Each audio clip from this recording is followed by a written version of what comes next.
Welcome to Soft Skills for Technical Professionals. I'm Joe Holbrook. I'll be your instructor. This course was really devised to help technical professionals. Could be anyone from an engineer to an architect to a developer, an engineer such as a software engineer, whatever that is.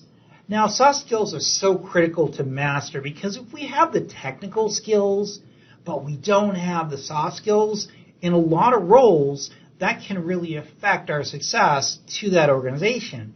And one thing we have to be aware of is that human resources and management does actually, more than routinely, to be honest, in a lot of the larger companies for sure, assess risk.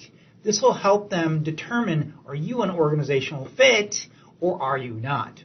So the course, we're going to be talking about what soft skills are and why they're so important. I'm going to also dive in and give you some insight into a lot of the common questions you'll run into, and I'm going to be walking you through how you can consider answering these questions. I'll give you scenario examples. I'm going to also go through at the end of most of the lessons a lot of the common soft skills to address that specific subject. I'm going to also talk about the tactics that are commonly employed by HR professionals. Now, this is something that a lot of technical personnel, especially if they're new to the industry, are not aware of. So they're going to talk to you and they're going to ask you specific types of questions to determine, are you an organizational fit or are you not? Are you going to integrate into the organization or will you not? So we're going to talk as well about how you could showcase your technical skills when you actually answer soft skill questions as well. This is really important because if you're in an interview with both the hiring manager and some of the technical experts, you may commonly get technical questions with soft skills questions. And it can really help you if you're able to address not only the technical concern, but some of the soft skill questions that may come up as well. Also, too, we're going to talk about really what's considered more or less company-specific questions that you'll run into, and I'll talk about those as well. So why do you want to take the course? Commonly, a course like this is going to be really useful for someone that is new to IT and is looking for a new job, or someone that is working in IT but maybe hasn't actually looked for a new job for many years and needs to refresh some of the focus areas. One of the challenges in tech is that as we progress from a smaller company maybe to a larger company, the way these interview questions are structured and who asks them and how they're asked can change quite a bit. So we want to make sure that you're able to prepare for the interview properly to address these soft skill questions. When it comes to learning reinforcements, we're going to go through topic discussions. I'm going to provide you a lot of documentation links. I'm going to also provide you practice questions, community sites to review, and also, too, there's a free ebook with the course that will highlight some of the common questions and also give you insight as well on how to prepare for an interview. Now, when it comes to the course itself, we're going to get into the course introduction, which we're in right now. We're going to then get into soft skills. We'll talk about preparing for interviews, and then we'll close up the course. So we have a lot to cover, so let's get started. With that said, we have a lot to learn, so let's go ahead and get started and get into the content of the course. Welcome to Module 1. In this module, we're going to go ahead and talk about what soft skills are, why they're so important for tech professionals. When it comes to soft skills, we're going to dive into what they are, why they're so important for tech professionals. We'll then move on and get into each individual area of soft skills that you'll commonly run into. Everything to what a cultural fit is, to presentation skills, attention detail, tolerance to change, critical thinking, a lot of other areas. I won't read the whole number of these to you, but just be aware there's a lot here we're going to go through. Now, In each of these specific module sections, I am going to dive into each area with a quick overview, some examples of how these questions will be asked as well. And then I'll give you an example of potential answers and how I would answer these questions. Now, once we're done with that, we have some discussions as well that we'll get into, and then we have a review and review questions to test your knowledge. Let's go ahead and move on to the first lesson in this module. What are soft skills? Soft skills is really about how you show off your personal attributes, how you communicate, how you impress other people, how other people look at you. As an example, when you walk into an interview, it's all about that first impression.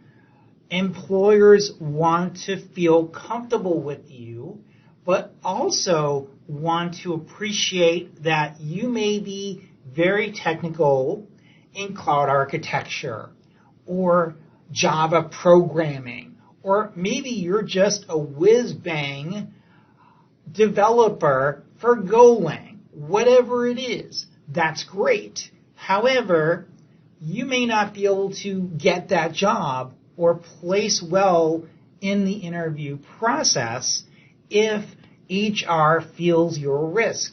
They're going to be asking you questions, and typically the hiring manager too will be asking you these questions that we'll be discussing throughout the course to determine, are you an organizational fit? Are you going to work well with others in the organization? It's all about risk. So it's so important that we're able to understand what soft skills are, but also understand that this is how we really relay our personality, our traits to other people. With that said, it's all about interacting. So when we consider soft skills, we need to be aware that they're typically not taught. In other words, these soft skills are something that we have developed over time. They're part of our personality. So these soft skills are commonly transferable between companies and jobs. As an example, if you're a tech sales professional, chances are you're probably going to be a really good communicator. You're going to have awesome presentation skills. You'll also probably be a leader and be very amiable with other people. People feel comfortable with you. When it comes to soft skills, it's really what's used by companies to determine, are you a cultural fit? Or another term that you'll hear is an organizational fit. So organizational fit, cultural fit, enterprise fit generally are the main terms you may hear to describe the same thing. In other words, are you going to integrate into the company? Speaking technical, right? So with that said, just be aware this is so important for the company because this is what HR uses to assess liability. Now, employers search for a mix of hard skills and soft skills. Now, these hard skills are really going to be technical skills. Are you the technical fit, really? Soft skills are understanding, for example, the company's products and services, but also it goes into our communication skills, but also to teamwork and mentoring. These are just some of the skills that soft skills sort of go into. So another thing we're going to talk about further on in the course when we prepare for the interview is, did we research the company? I have interviewed several people when I worked for different companies, and you would be surprised how many people do not research the company they're interviewing for. They can't tell you what the mission statement is. They can't tell you some of the products the company may make or they sell, whatever. So it's so important to have that ready when you walk in or you zoom into the interview. Okay, when it comes to IT workers, we need to have both hard and soft skills. Some of the skills we'll be talking about will be adaptability, thinking, critical thinking, decision making, empathy. These are just some of the things we'll be getting into throughout the course. And I'm going to dive into each of these plus a lot more. Now, when it comes to the tech industry, we really need to understand that the tech industry as well is a little bit different than some of the other industries I've worked in, such as manufacturing or finance. The reason is because it's more of a culture. When you get into the larger tech companies especially, it's really, they want to see you have the technical skills, but they also want to feel you're going to contribute to the company in other ways. And you'll be working a lot longer, too. This is important, too, because they want someone that is going to give 120%. So when we consider soft skills, there's a lot here, and we're just getting started. Now, I wanted to just make sure we clarified, for example, what a soft skill is and what a hard skill is. So a soft skill is considered a non-technical skill. Hard skills are technical. As an example, honesty, team player, leadership, problem solving. Now, problem solving not being technical in the sense of can you determine why this DevOps pipeline doesn't work? More or less, can you think about how you could solve a problem? What would be the thought process? Ethics, integrity, desire to learn. These are just some of the soft skills. Hard skills, though, would be directed more on certain technical subjects. Cloud computing, project management, Python programming, technical training maybe, blockchain, mathematics, could be criminal justice, whatever those areas that is going to be focused more on technical aptitude, that's really a hard skill. So when you hear hard and soft skills, it's really the same as non-technical or technical. So with that said, let's move on to the next lesson. What is a cultural fit? So when it comes to a cultural fit, this is known as an organizational fit. The reality is that a cultural fit, an organizational fit, really just means that you're going to fit into the company and that you have the same values as a company, that you're going to be amiable to the organization and its members, customers, etc. So the reality is that they're going to believe, the organization will believe, if they feel your cultural fit, an organizational fit, etc., will believe that you're going to perform as they would expect, and you won't be a liability for the company. So you'll be culturally compatible. When it comes to who determines this, this is typically going to be different in every organization, but generally it's done by HR and the hiring manager. Now, some organizations, especially in the last few years I have seen, will not only interview you by HR, but also the hiring manager. They'll also ask you to take an online test pretty much to help determine this. When it comes to large organizations, it's semi-structured.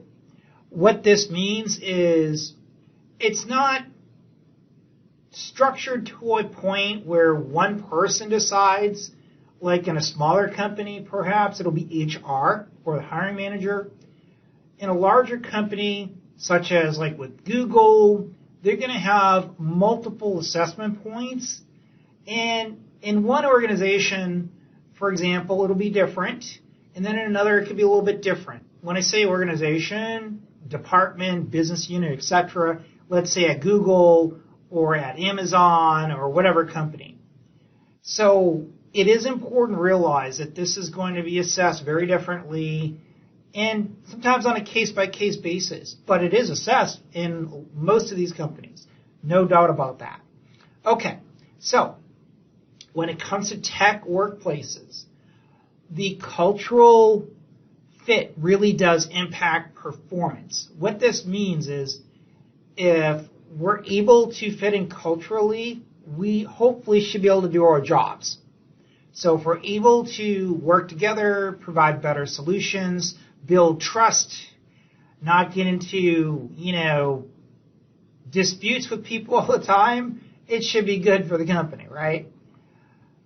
The next thing is it's really focused, again, on people. And as I had mentioned earlier with like a pre-sales architect, engineer, whatever,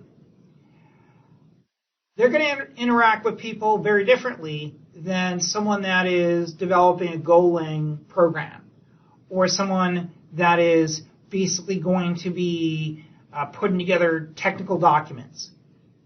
On the other hand, a help desk person is going to be interacting differently as well. As an example, if you're a pre-sales architect, you may be doing some Zoom calls, but you also may be traveling and meeting customers directly with the sales team. On the other hand, if you're a help desk analyst, you're going to be pretty much either working at home or you're going to be in a help desk center, organization, wherever, on premise. And it's a different requirement and a different level, I guess, is a way to look at it, of your interaction with people and how you interact. So it's important that we understand that our interactions can affect how successful the technology is. The values and goal coherence, in other words, if you fit into the organization, then you should probably not have a big issue with the organization itself, at least from an assessment perspective. Well, what this means is that if you're able to solve problems, you're able to fix things, and this is just a scenario, but you go into a company that doesn't really change easily, you may not be a good fit. And the reason is a type A person will not do well in a type B organization. And this is where the challenges come in. So what this means is if our values, our goals don't align with the company, this may not actually provide a cultural fit. Lastly, when it comes to individuals, it all comes down to, are we able to participate as a team member? Now, not every role is going to be a team role. Some people get hired, they're more individual contributors.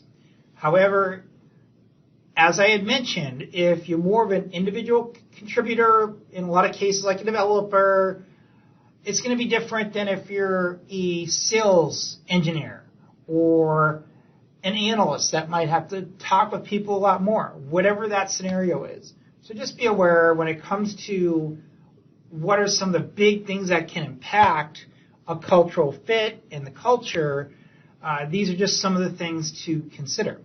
All right, let's go to some common questions you're going to run into that sort of will test you or help the company identify whether or not you're a cultural fit.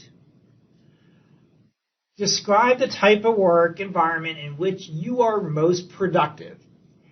That was an example of what I had discussed, where if you're a problem solver, you're a type A, but if you go in an organization that's political, doesn't change quickly, that could be something that they could look at and say, well, maybe this person might not be a cultural fit.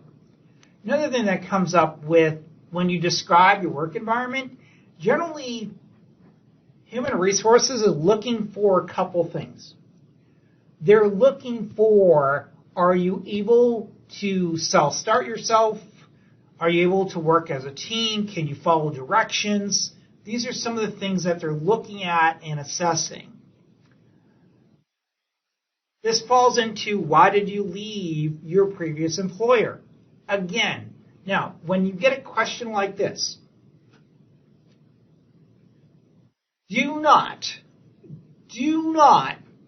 talk negative about the past employer.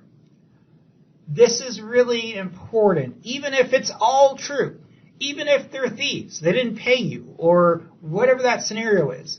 Don't talk negative. In other words, don't say they're jerks. Don't say they're nitwits. Don't say, they're thieves, even if they are, right? Here's what I'm trying to get at. Now, the way you want to answer this is as follows. As an example, I'll give you an example with my past. I was working at a company that had me on site at a large military installation. This company was really a good old boy family. And now, for those not in the U.S. or not familiar with the good old boy term, what this means is generally it just means that it's more of a tight organization that doesn't like outsiders. And so you may come into an environment that only likes certain types of people or wants to work with people, and they don't like to expand that organization too much, but they had to for whatever reason. And so because of that, I ran into situations where if I would propose a change, they just didn't want to even look at it. They just wanted things to stay the same. It was very political. And this just, again, wasn't a good fit for me.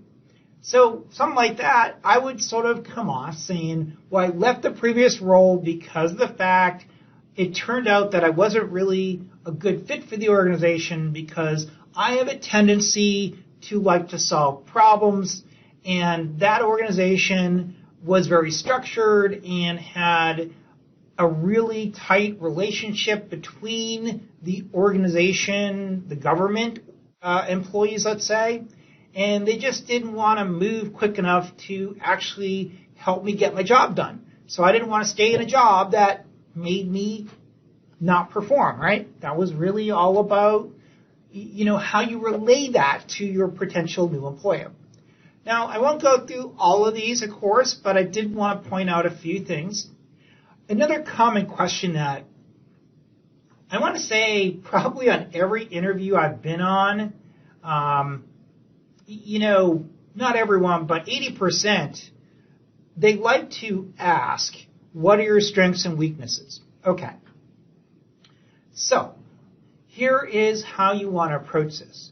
You want to be truthful, but you don't want to be what I would call puffing it. In other words, if you are an individual contributor, but you go in an organization that expects everyone to not only work together, but pretty much live together, then you might not be a good fit. So don't pretend you are, because it only will bite you down the road. So when it comes to strengths and weaknesses, understand the organization and how you might fit into the organization. If the job that you're looking to, that you've applied for and you're looking to hopefully receive an offer for, is looking for someone that is really going to manage everything at a really high level, communicate and delegate to people, but you're more the type of person that wants to hang out in the corner, you don't go to the lunchroom during lunch, then, be honest and let people know that. So this is what really you have to understand yourself is really my point here.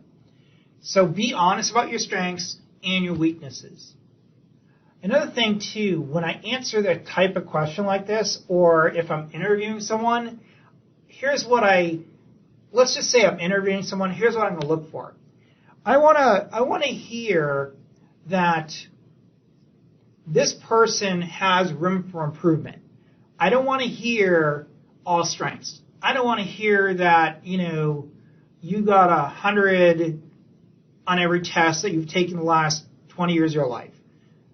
That we don't care about. What we want to hear about is maybe you have some really good strengths, and you want to hear those strengths that are going to enable the organization to do even better, right? To work together better. But we want to hear weaknesses that sort of show that you have room for improvement. In other words, let's say you're fairly new at a specific task. Be honest and say, well, one thing I don't really do well is I don't really like to, just as an example, let's just say the role that you're applying for is a developer role. Say, well, I need to improve on understanding cloud architecture and how I could integrate certain services, let's say. That's okay. That's an area of improvement. It's more of a technical one. That's okay. But if HR is looking for something non-technical, then say maybe sometimes I can not listen correctly, or maybe I can come to conclusions too quickly. And so I know I need to improve that and slow down and listen, right? It's just all about how you communicate this. But this is a very important question. You will be surprised how many people will miss that question. So be honest, have really good examples of these in your head to give to HR, because they are going to analyze that deeply in a lot of cases. Okay, another one is, where do you see yourself in 5 years?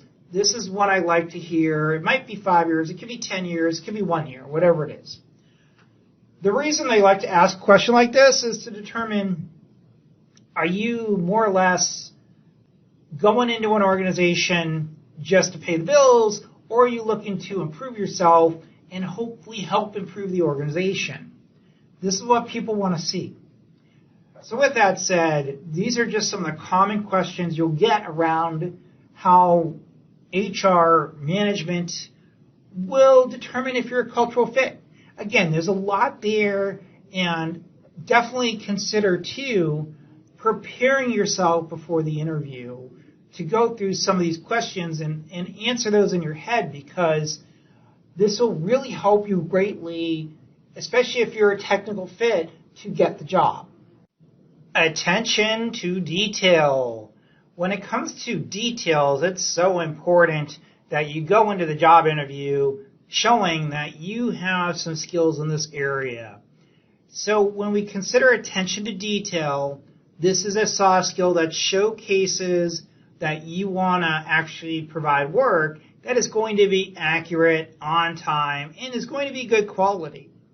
So first off, we need to slow down, right? We don't want to rush things if we don't need to. We need to be aware that we use a slow and steady approach when we develop our work. And the same thing should apply when we're answering interview questions as well. We need to prioritize. So when it comes to understanding, is this type of work more important than this type of work?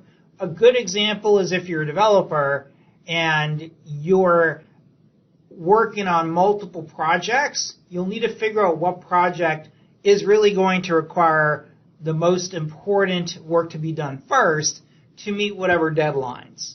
So you'll need to, again, be able to discuss scenarios perhaps in the past with your potential employer. Now, monotasking. One of the things that is going to be really hard to do for a lot of people is, and it's not because it may be hard for them to do it, it's just because the environment that you may be in is going to have you multitasking. So how do you work on a single project and actually get it done correctly, professionally, with quality, on time, right? That's the challenge that we run into quite a bit. Another thing to consider is to make sure that you have time to review your work, right? If you're a developer, you need to make time for a lot of different tasks. And you may need to explain to the interviewer, who will likely be technical, but may not be technical, depending on the organization.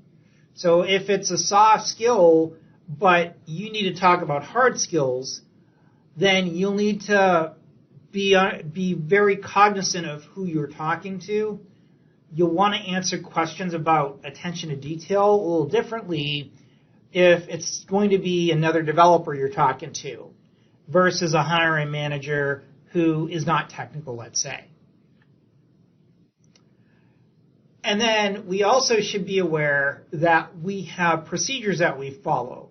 For example, if we're deploying a pipeline, let's say we're a DevOps engineer, we need to be aware of where the code is, what is the policy for storing on GitHub, how do we secure that mainline image, let's say, runtime image, and how do we proceed down the pipeline, and what are the approvals, etc. So we need to have the standard operating procedures in place and be aware of that. All right, now some of the questions that you may run into would be focused really on either technical or non-technical scenarios that they may give you.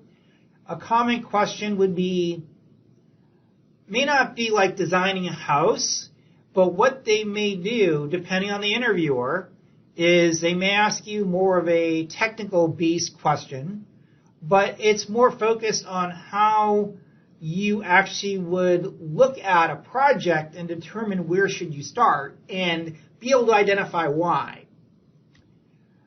Do you understand QC and QA, right? Very common question for developers to run into. Another question you may run into is, what do you think attention to details mean? Again, a very basic question, but they may be looking for more specifics to just determine, are you a critical thinker or are you not? So we have to take these questions seriously. And again, there could be a lot of other potential questions, but when it comes to attention to detail, sometimes that question may be asked more as how you go about answering other questions. They then can figure out, are you really paying attention to answer the question in detail, or is it more what is sporadic, right? It's just one of those scenarios you have to look at. So when it comes to attention to detail, please take your time answering the questions. Try to look at what scenario that they're talking about and apply, again, critical thinking, critical organization skills is really what attention to details would be focused on, and provide that experience to that interviewer. So with that said, let's go ahead and move on to the next lesson. Creative, critical thinking, and problem-solving skills. Okay, when it comes to problem solving, critical thinking, analytics, these are going to be important traits to have. And generally people that are going to have these traits will also be creative. So what we want to do is try to really show our creative aptitude, our abilities in that area. Now, creative people generally are thinkers. They're going to look at things and analyze things and in their minds figure out what the best solution is. They ask a lot of questions. Now, the next few slides are a little bit busy. They're just really just giving you ideas on how you may be creative. Not everyone will, of course, look at this the same way, but it could be just giving yourself time. It could be trying to find a good location to think about things. A lot of these things can help in helping you be creative, helping you be a really good critical thinker. So, again, this is more just as an FYI of maybe some of the traits you may have that will really help you become a critical thinker. Now, when it comes to being a critical thinker, a problem solver, analytical thinker, whatever you want to refer to, is generally too, they're going to be goal setters. They're going to be ambitious. They're going to want to help people. So they're going to want to challenge the norm. and they're going to be, again, looking for feedback, looking for help.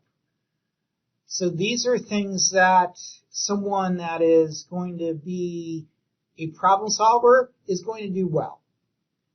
And then when it comes to thinking outside the box, the interviewer is going to probably want to challenge you if you're going to go into a role as a developer, as someone that may be architecting complex solutions. They're going to want to see how well you do in some of these areas.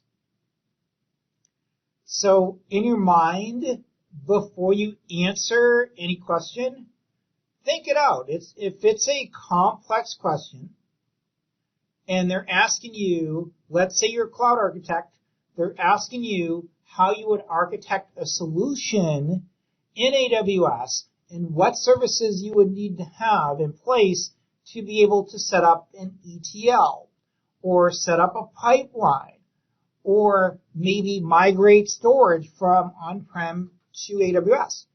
Those types of questions, you'll need to think about the scenario and be able to, in your mind, think about it quickly and then be able to translate that in a manner that is going to ensure that you sound like you know what you're talking about and that the interviewer will have trust in you. Again, they want to see if you could collaborate. They'll also be looking for different opinions. Maybe it's a technical interviewer that is trying to challenge in their mind. Maybe there's a better way to do it. And when you're communicating these technical questions, let's say, you want to look at it as a soft skill question as well, as letting them know that you could solve problems in a manner that even a hiring manager who may not be technical can sort of figure out, sure, this person has an idea and thinks well. Okay, now when it comes to problem solving, we need to look at different ways to address the issue. We need to also increase our technical expertise, right? So the way we do that is what? Training, reading, listening to courses, whatever it is. Look at the issue, try to practice it, try to figure it out. One of the things that we would want to do as a sales architect, let's say, a pre-sales engineer, solutions provider, role, whatever that is we have to be able to understand what the customer can expect in solutions. So we may need to have a really solid example to provide them. Now, when it comes to presenting ourselves in this manner, a lot of this can depend on the scenario, right? It just depends on who. But let's just focus, of course, on the interviewer. Make sure you answer their question. Make sure you articulate that you came to a conclusion in a certain workflow, right? That it makes sense to them. Think about these things. Okay, so when it comes to problem solving, we may need to work with teams. We need support. We also need to be very technical. We also need to look at how, for example, the company might approach it. This is where we need to know the culture of the company. A lot of great, what I would call strings on Reddit that sort of give insight sometimes into this. So if you could find something on your potential new employer, definitely do that. Okay, let's talk about some of the possible questions we may run into. Now, when it comes to some of the common questions you may run into around critical thinking, problem solving, the first question is going to be almost a guaranteed question you will receive if you're going to a solutions provider, a vendor where you're going to be like in a support position or a solutions architecture role, where they want to be able to assess you, to figure out if you could articulate how you solve the problem. They may not understand what the heck you're talking about, but they want to get an idea of, oh, Joe used some nice buzzwords that sort of made sense, that he had a workflow to how he solved the problem, and okay, that made sense to the interviewer, at least at a high level. Now, if there's technical experts in the room, then you may need to address the question a little bit differently. But again, it's all about understanding your audience. Okay. Another question you'll run into is they like to, and again, it all depends on the organization, the culture, the role you're interviewing for. But let's say you're interviewing, since I talked about like a pre-sales architect or a solutions provider a few times already in the last couple lessons, let's talk about a different type of role. Let's say you want to be a help desk analyst.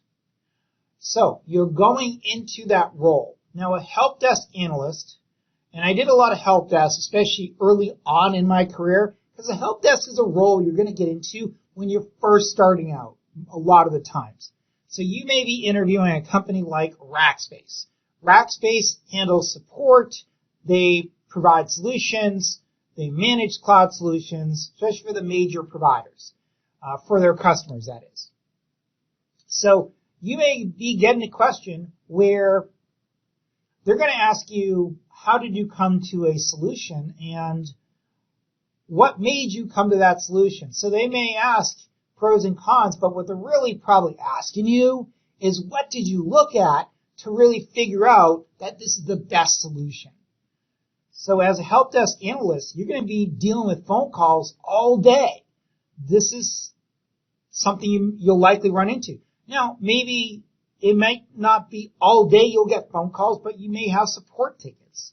So you'll need to be able to look at it and solve problems.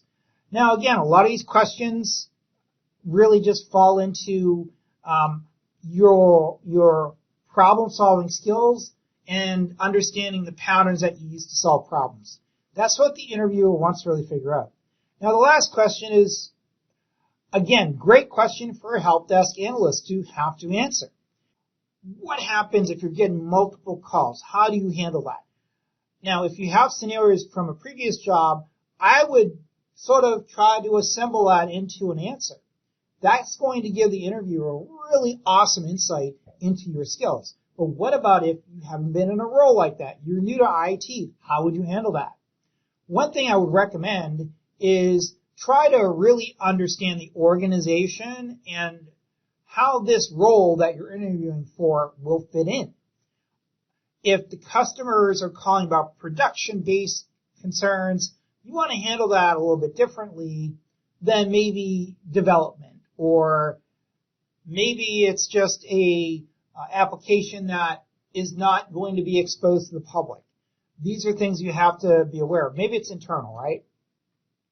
So you want to really assemble a good answer to that. So with that said, let's move on to the next lesson. Tolerance to change and uncertainty. Now, another way to look at this specific lesson, it's really focused on adaptability. Can you deal with change? For example, some organizations are very dynamic, and because of that, they may have you doing totally different roles, or the role may change over time. These are things that can happen. So are you able to handle a change, whether that's a change to what you're doing at work, or what about if, for example, you're dealing with the customer base that might be 30 miles here and then 30 miles over there? Are you going to be able to deal with traffic issues? These are things that will come up that they're going to be thinking about depending on the role. So we need to be aware that we want to show the ability to deal with change. Are we adaptable?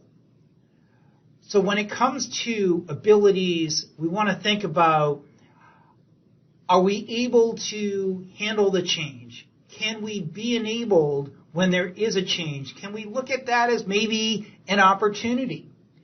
Can we also use it as a way to increase our problem-solving skills? Also, too, when changes happen and we can deal with it, it can boost our confidence. Now, when it comes to the main steps to deal with change, we need to be ready. We have to think about how we're going to handle it. We also need to look at not making a judgment before we really understand the situation.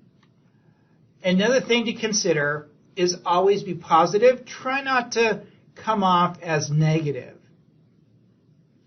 So some of the common questions that may come up to help the interviewer determine are you a good fit based on the role that they're looking for is, are you able to provide them an example of a change that happened in your career? For example, I've had situations where I've been in roles and that specific role was not a good fit, or because I wanted to relocate, I made a decision to make a change. And that change was difficult, and here is how I handled it. Another thing that might come up, and again, I'm not going to read every one, but I want to point out one more thing before we move on, is looks like would be number 4. How would you handle a problem that you created? So this type of question is meant to give the interviewer insight into, are you able to take responsibility? And are you able to handle it and make the right changes to make it right? So do you ask for help? Why or why not? So you need to try to consider what would be a type of scenario you would want to talk about. Because a question like this can be very difficult to answer sort of on the spot. So you need something in your head that you've rehearsed. So again, look at these questions and try to assemble some kind of a decent answer based on your life and experience. And one thing that can come up with adaptability is being able to deal with changes, is they're going to look at that and determine this is a good fit or not based, of course, on your answers. Now, in high-pressure roles, this is going to be an area they're going to focus on. For example, if you're going to be in a large development enterprise and you're sort of managing pipelines one day and then someone leaves, they're going to make you maybe do additional work like that might be considered toil to you. So toil being is manual work that you don't want to do, like maintaining scripts or creating change management workbooks or whatever. So these are things that will come up over time. Let's go ahead and move on. Emotional intelligence. How do we handle stress? Now, this sort of falls into place with handling change to a degree, but stress is, of course, a different level. When change happens, we could choose to be stressed or we can choose not to be stressed. When we get a lot of work, we could choose to be stressed or we can choose not to be. So one of the things when it comes to emotional intelligence is how well we're able to handle situations. So one of the things to be aware of is to really recognize your strengths and weaknesses.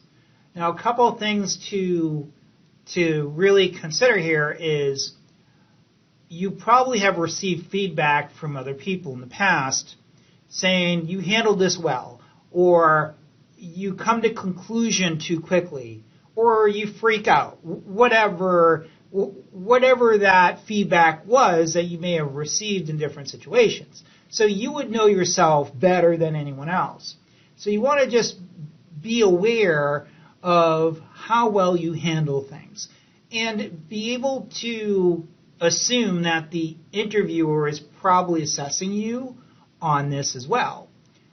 So just some tips here on how to handle stress and to handle how you think about a situation. So talk to people. Be open to criticism. Look at being mindful. Another thing is evaluate yourself. Evaluate your abilities. Be honest.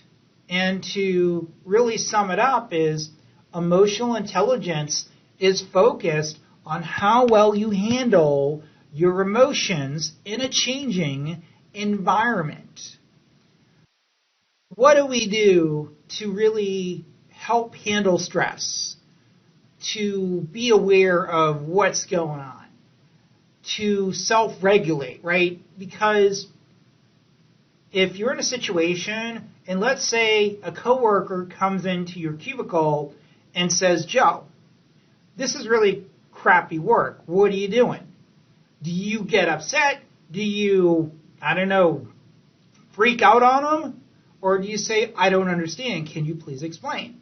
Now, this is, again, going to be something that the interviewer wants to try to understand.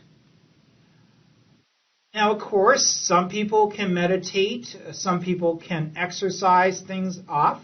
One thing that I used to like to do was I would just take a walk, right? Just, too many phone calls, too many emails, too many demands, right? Sometimes it's better just to walk away than to send an email saying you're an idiot, right? You don't want to do that. Look at how you handle things and does it actually meet the way you want to be seen as. You could document as well. So some of the questions that might come into play here is how do you handle change? Again, being able to describe this. How do you handle if your boss changes what you're doing?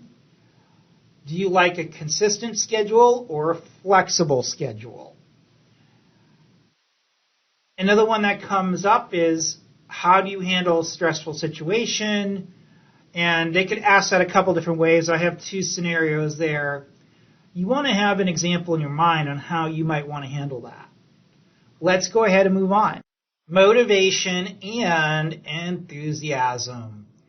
When it comes to employers, a lot of employers, of course, want to see motivation and enthusiasm in potential candidates.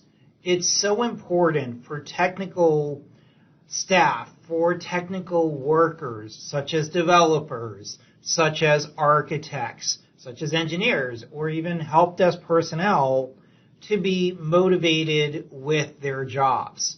So companies do sort of expect to look at you from a couple different angles and try to determine, is this person here just to get a job, or is this person more or less going to want a job and maybe be a really good fit in the job as well? So when it comes to employers, they generally want to see someone that is able to really be able to understand the environment, understand their job, work with other people, be able to really go into that job and feel like they're going to contribute and also come off as, I wouldn't say happy, but at least not unhappy, right? So the expectation is that they don't want someone in there that's going to bring other people down, right? That's the goal. So when we look at, for example, strategies to inspire technical staff, generally your manager is going to really want to listen to you. They're going to want to provide you the right tools to do the job. You may be in an office, you may be working remote, you may be, if you're like a pre-sales role, you'll be out and about at customer sites perhaps, doing a lot of travel. When it comes to new technology, also too, they want to provide, of course, the best options that they can afford to really get the job done. They also want to provide new experiences as well, teamwork, being able to provide you courses, conferences, whatever that scenario is, right? Now, some companies I've worked at are literally pushing you to take training. On the other hand, other companies frown upon it, right? It all depends on the environment you're in. Now, these questions that focus on motivation and enthusiasm can certainly vary quite a bit, but in general, these questions are meant to help the employer determine, are you going to be a worker that's going to do their job with as little oversight as possible and not bring other people down and just really contribute. So when it comes to these questions, I'm going to go through like 3 of these just to give you some insight. So the first one is describe what the most difficult change you've encountered in your career was like and how you handled it. Okay, so this one here is a question that is fairly common for HR to ask you, especially in larger global organizations, it seems. And I think a lot of it comes down to they want to see how well you adapt, but they also want to see if you can be discouraged easy. Remember, motivation, enthusiasm is really about you going in every day and doing the job whether you like it or not. So a question for a role like that's technical might come off like this. And here's an example that I would give. Now, at one point in my career, I was basically working out in California, making a lot of money in the dot-com days. And so what had happened is a dot-com crash, a lot of layoffs, a lot of restructuring, and then, of course, I was one of the ones that was let go. I had to relocate from California back to Boston because at the time that's where I was from, and I owned a house there. It made sense to go back. Now, it took me quite a while to find a new job, and that job wasn't in Boston. It was in D.C., so Washington, D.C. So I ended up having to relocate. Now, that job was a horrible job. I didn't like that job, but I took it only because it was a role that at least kept me busy, didn't pay really well, but it was a good skill set, and I did learn a lot of new things. So with that said, you know, a role like that, it's hard to be motivated. However, you want the employer to know that a question like this is going to show, in your answer, you should show that you're adaptable, right? You're able to take on a challenge, move somewhere you didn't want to move, or take on a job that might be not as preferable to you for whatever reason. Another question that comes up, a lot of these might come up, but I think one of the ones that I've ran into was how do you handle like stressful situations? So the reality is that you're going to deal with stress in jobs, especially if they're production roles. So, for example, if you're in a role, like I was at the time, did a lot of roles that I managed a lot of Unix systems. I managed a lot of data storage systems. And so if something goes down, the internal customers or external customers has an issue, you could be working weekends. And so, or weeknights, or ruining your schedule, because that has to come up. You may not be able to solve the problem, but you're going to have to work with support to get the right parts, to make sure that you can accommodate them in the data center. This may be on a Friday evening when you had other plans. So it's all about how we handle stress and how we're able to describe this. I like to understand the organization really well before I go in and answer questions like this, because some organizations are going to be more team players. Some organizations, you're going to be the one that has to handle everything.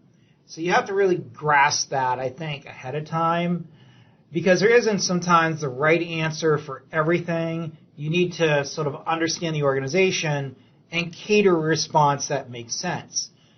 If it's a production environment, you're going to handle things differently than if it's development, as an example. With that said, let's move on. Compassion, empathy, and humility. So when it comes to understanding some of these traits, very briefly, empathy is the capacity to see yourself in someone else's shoes. So the employer wants to understand, do you show these traits or not? Do you have skills in this area? So let's just say you're a software developer. This software developer is putting together a code base. They're managing repositories probably. They're also documenting things. So if you're the developer, do you actually do a good job of making sure that your work is structured and actually identifiable so that someone else can come in and say, oh, this is what Joe did. This makes a lot of sense. So, for example, the company wants to know that when you do your job, are you actually thinking of someone else besides you? That's really what it comes down to. So, what about compassion? Now, compassion is really being able to understand that there's probably different points of views than yours. Understanding that other people may do things a little bit differently. So this is an important thing to really get, because software developers, let's say, are generally going to be, and again, this is not meant to be insulting, it's not meant to be sort of like a rule or anything, but as sort of a commonly understood, what I would call stereotype is probably the word I should use. Generally, developers are going to want to keep to themselves. So because of that, sometimes it's hard to really know what's going on with them because they don't communicate a whole lot. They're communicating maybe by email or on GitHub, but they're not really working together as a team a lot of the times. But a lot of this does depend on the organization too. So from a point here on what this slide's just trying to get at is, do you really, as a developer, let's say, or as a help desk technician, or as a cloud architect, whatever your role is, are you able to work together and also understand that these other potential team players or even customers will look at things differently and may react differently? So it's important to really get that. Now, the last term to talk about is humility. This is really another trait that they look at. I won't go into that too deep, but basically it sort of plays into compassion and empathy, that is, because of the fact that if you're humble, you're going to not be too proud, you're not going to be too obnoxious. You're going to want to, of course, show traits of empathy and compassion as part of that. So with that said, these are really important terms to understand and realize, again, the employer is going to look at that. Okay, let's talk about a question or two here. So generally, if you get a question that's going to target one of these traits, they like to dive into, a lot of the times, your personal life, but they'll also dive into your work life as well. The reason is because a lot of the larger companies, and I'm talking about your Facebooks, your GEs, your global companies, right? They have really strict, what I would call, human resources and compliance requirements that they follow. And they don't want to, of course, dive into questions that are too personal or could violate laws, but they want to dive in enough to figure out, are you their idea of an organizational fit? Are you a cultural fit? All right, so one of my favorite questions is they like to know what causes you want to participate in. All right, so this one here is an easy one if you understand the company. So if you understand the charities that they donate to, this is a really good way to at least get a talking point with the interviewer, just in the sense of, oh, okay, well, we donate to that cause, or we actually have teams go out and volunteer at the homeless shelter or whatever to give out meals, right? So these are things that they want. But of course, you don't want to pretend you do something when you don't. They generally just like to ask this question to just figure out, what you believe in, right? That's really what it comes down to. Okay, so another question that comes up, and again, I think this type of question can vary quite a bit just because of where you're located, compliance requirements. They can also ask you questions that are considered illegal, like that are really private. They get into like religion or sex or anything like that, right? So they have to be careful. They also can't ask the ages of kids and stuff like that, but they can ask and you can't talk about middle school or high school or whatever. So these types of questions can be asked a little differently depending on where you're at. But in general, here's what I want to get at. They want to understand your priorities in life. Now, let's just say you have a sick kid. You get a call, and you're in the middle of a sales call. How do you handle that? Now, I'm going to be honest. Here's a challenge. You have to show loyalty to the employer, but you don't want to, of course, be dishonest. On the other hand, some employers will want to see if you've got a structure in place to support your family. Now, this again can be borderline in how they ask these questions. Now, I had a question that was asked to me because this is a company, this is probably about 8 or 9 years ago. They asked again about, did I have kids and do I have a lot of grandparents around to help the kids and stuff like that. It was a little weird. And I understood why they were asking it because I was in a role that was fully travel. It was almost 100% travel. So I was going to client sites, managing infrastructure for them, troubleshooting, whatever. So they want to make sure that the wife was available, and what about if she got sick? How would things turn out, right? So they want to make sure that there was a structure in place to support the family. Because they understand that, things go wrong in life, and they just wanted to get that double assurance that, they weren't going to hire someone that would just walk off the job if the kid came down with the flu and was in the hospital for a week, right? Unfortunately, this is what we have to deal with sometimes. Nothing that is unusual per se, but it is something that you can expect for certain roles. Okay, so with that said, let's move on. Social skills. So when it comes to certain roles, such as a sales role, pre-sales role, technical account manager role, this is really important. They're going to definitely want to understand, do you have the right social skills to be able to deal with customers, to be able to ask the right questions, to have a personality that the prospective employer is going to like, but also feel will relate to other people such as their customers. So it's so important that we maintain a positive attitude, but we also continually improve our skills. Smiling is definitely a good idea. People generally feel better when people smile than frown or come off as angry, as you would expect. So the employer is looking for the same thing.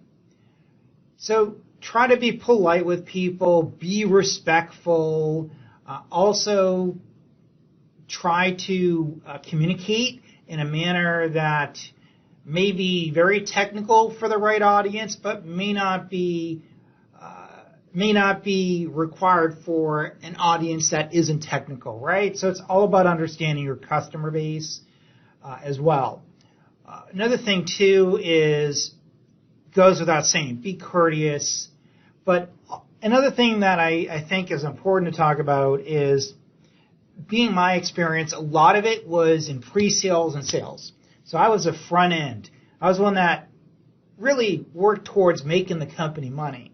And so I needed to make sure that I was working with the right customer base, that I was able to accommodate them, that they trusted me, being that trusted advisor.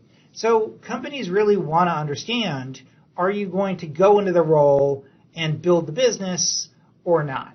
So that's so important. And if you're going to be technical sales, one of the things that comes into play is generally some companies want to see, are you able to take the role and meet with customers, take them out to lunch. You'll need to go to conventions a lot. You'll likely need to go and play golf or something to build that customer trust. This is expected in a lot of the pre-sales roles and sales exec roles that you may run into, especially in the vendor space. So with that said, just be aware that the customer base to the potential employer you're working for can certainly vary, and it is important to realize too that employers will hire technical people, but they want technical people that are able to actually communicate and really help build the business. Now, what about some of the questions you may get here? One of the things that comes up is public speaking as well. I didn't mention that, but being able to speak in public is so important when it comes to social skills and being able to communicate to specific audiences. Now, if you're a developer, this isn't a big deal, but again, if you're going to be a frontline employee, building the business, selling, even service, these are things that will come up. They'll want to know, are you really a type A or type B? Are you inward or outward? Your personality, right? These are things that come up. So, for example, do you like to speak at small groups or larger groups? Why? Why not? So for me, I approach a question like this, again, based on the organization and based on what they're looking for. But for me, I'm comfortable speaking in small groups or larger groups, and I typically would explain that. And I have lots of great examples to provide the customer or provide the prospective employer. So with that said, that's, a nice, easy question, at least for someone with experience. So another thing that comes up is you'll get questions, have you spoken at conventions, or are you a networking professional? What do you do? Do you go to meetups, for example? Now, lastly, it's important to realize here that some organizations will require you to go through and whiteboard a solution or try to sell a solution to the customer. Maybe you'll need to make a presentation or just do it over the table with a handshake and try to break the ice. These are things that can come up. So the organization that's sales driven wants to make sure that you're going to handle things the way that they're going to feel comfortable with. So with that said, let's move on. Leadership and organizational skills. Now, when it comes to a lot of roles out there, you may be in charge of a team, you may be the lead engineer, you may be a tech lead, you may be a senior solutions architect. Whatever that role is, you may very well be in a leadership role.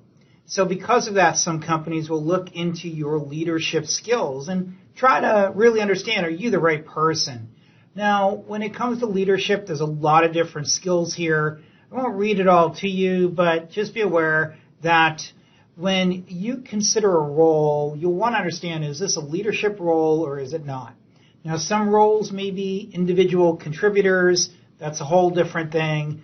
But you may be leading a team of people. You may be managing people. So you may need to really understand how to guide people, how to work with people, how to show compassion. All of these things come into play from a leadership perspective. So you'll want to, of course, be in charge of a group, let's say, and understand that you may have 10 different people, and each of those persons in that group will look at things differently, will have different skill sets. So trying to really understand who fits in where is really important. Now, when it comes to organizational skills, leadership skills, it again comes down to really understanding who you are, understanding your values, understanding courage, for example. So there's really three brains when it comes to basically your mind, your way of thinking is probably the better way to say it.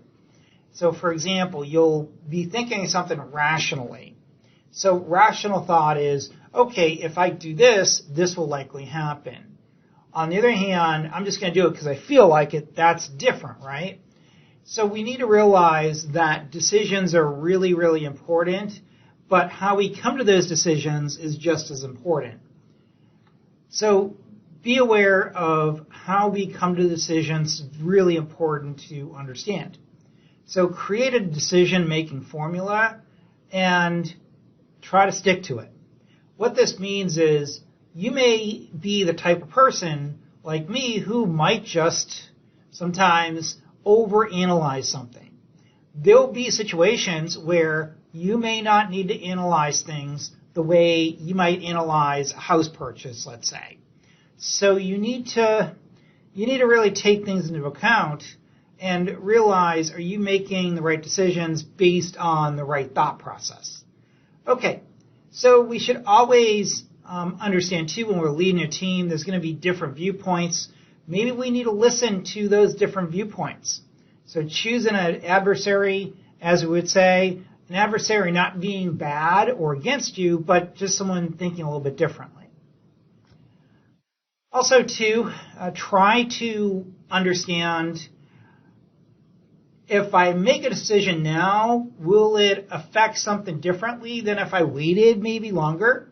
Some decisions can wait. Some decisions don't need you to make right now that decision. Okay, now when it comes to some questions that you may run into, some of the ones that can come up, and this is a wide area, so I only put a few there just because there's just so many things you could really ask someone for specific types of roles that would really help them understand, that is the interviewers, understand if that person is a good leader or not, at least for that role. So, for example, what are the top 3 traits you expect from an IT manager? So go into that question thinking, okay, I want someone that is going to be realistic. I want someone that's going to be direct with me. I want someone that is going to be patient, for example. These are things that employees will want to listen to. On the other hand, maybe you want an IT manager that is hands-off, right? In other words, lets you handle things and not really be a micromanager, right? It's all about the type of person. So you want to relay that. And again, try to come to an assumption quickly, because you might not know ahead of time until you start talking to people to figure out what exactly they may sort of appreciate. But with that said, just be aware that these types of questions will vary quite widely. Okay, let's say you're a manager and you're interviewing for a manager role, and they ask you, here's a scenario, you have to lay off 10 people. How do you come to that conclusion of who to lay off, and why would you lay them off? Right? These are things that can come up. Now, this is more of a technical lead question. You started managing a large application migration. How do you go about assigning responsibilities to your team? So, for example, if you got to migrate a bunch of cloud applications from on-prem to AWS, you'll, of course, want to assign the right people to do that. Maybe some of the data, like the databases, should be migrated by the data administrators. On the other hand, if we have data that's hosted on a virtual machine, maybe those volumes need to be migrated by the virtual machine administrators, right? So it's all about understanding who should do what. So think about these questions and try to just determine in your head what might make sense to you. Let's move on. Motivation, inspiration, and continual improvement. Now, this lesson here follows on to the previous lesson, is really leadership focus. Now, I think it's important that you as a leader understand how you could improve yourself, and it's important too that you can relay this to your prospective employer.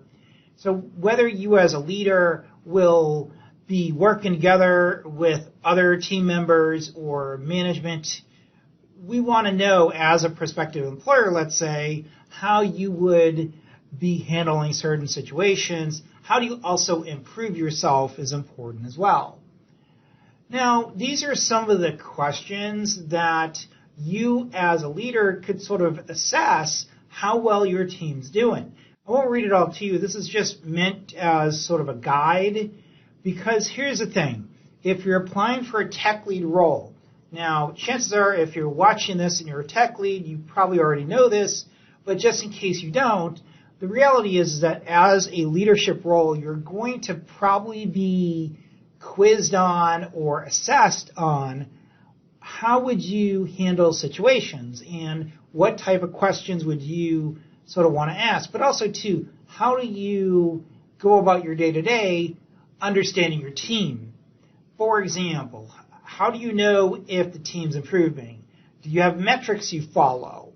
Or how do you know if a team member is doing more than another team member? Right? These are things that are there. How do you mentor other people? Just a lot of different things go into this. Now, when it comes to a growth mindset, again, do we display continued growth in our career? So do you go from one role to another role? Is it lateral or is it more vertical? Is it horizontal? Whatever that growth pattern is. So a lot of this just comes into the employer trying to assess you, trying to figure out, are you a lifelong learner? Also, too, are you resilient? Can you handle a lot of challenges? What about feedback? This is a big area because a lot of leaders, they're really good at not only telling people how to do things or showing people how to do things, but also dealing with feedback and improving upon that feedback. Because as a leader, you're not going to recognize things that you're doing that may not be ideal. Sometimes the way you look at something is going to be very different than someone else. So some of the questions we may run into could be anything from how do you handle interns that are working for you that are lazy, or how do you stay motivated? How do you inspire your team, right? It's about you as a leader. So when it comes to some of these questions, one of the ones that I like that I've been asked as well in the past, that comes up at least twice from my experience, is how do you set goals for the first 6 months in this new role? So if you started this role, they want to know how would you determine what goals you would set.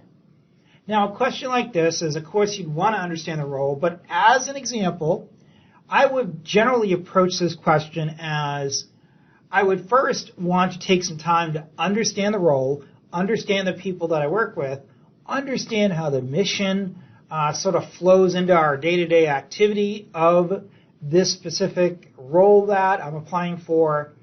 I would then try to align my goals with basically the organization's goals. So, for example, understand what the goals of the organization are and try to align yours with the organization as well. So, for example, is their primary goal selling widgets, or is their primary goal trying to serve their customers to keep the trust? So these are things that you really have to look at before you really speak, because again, this is what I had mentioned, is you need to spend time researching the company and making sure that you understand the culture.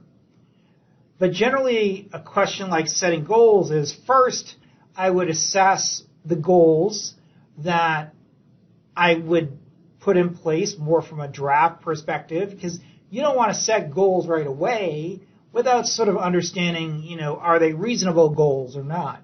So, for example, if I have a project and I want to complete that project in 3 months, I would then identify the goals to do that. Would it be to get a proof of concept set up? Would it be to meet with the customer and work out any discrepancies that come up? Would it be to get a quote together and work with the customer on that? What would be the goals I'd need to put in place to accomplish the end game? Another one, too, that I think is worth talking about here is how do you deal with motivation? And there's a couple questions here like, how do you stay motivated on a project alone or something that's boring you? Another one, too, is how do you deal with colleagues that are lacking motivation? So as a leader, one of the things we're going to have to identify pretty much if we're new to a role is I generally like to understand who is who and who says they do this, but in reality may not. So what I want to do is really assess the personality and then assess as well the record that they have in the organization.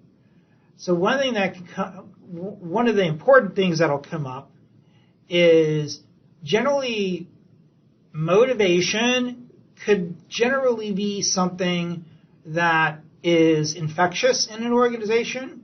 So what I mean by that is chances are if you go into an organization and everybody's motivated, everybody's happy to be there pretty much most of the time, then that tells me that the organization has a good culture.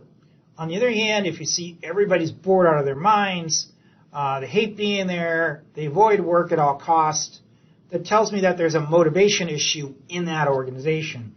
So a question like this, you have to sort of approach cautiously because you don't want to say anything that could affect the way they look at you, because the reality is these interviewers probably know if their organization is actually a motivation-based organization or not.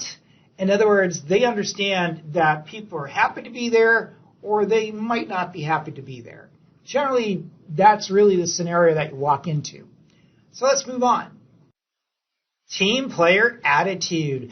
This is perhaps one of the more important traits from an overall perspective.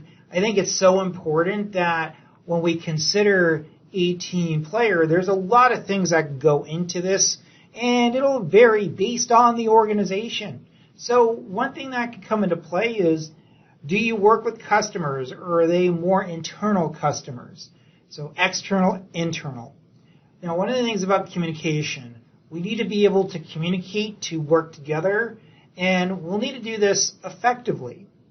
We'll also need to ask for help when we need help, because we should realize that if we're slowed down completing a task, that it could also affect the other team members as well. The progress of the project or the customer as well. So there's a lot of things that go into play here. So when it comes to a team player attitude, a lot of things can be looked at by that potential employer. Now, typically, some of the questions that you can run into that I have seen pretty routinely is really coming down to how you run into a problem and how you work together to solve it. So, for example, discuss how you would overcome a situation and what would you do? So in this case here, they're saying the team members are not communicating issues. How should you handle it? Well, in that case there, I might need to talk to them and ask them, what is going on? Can you please help?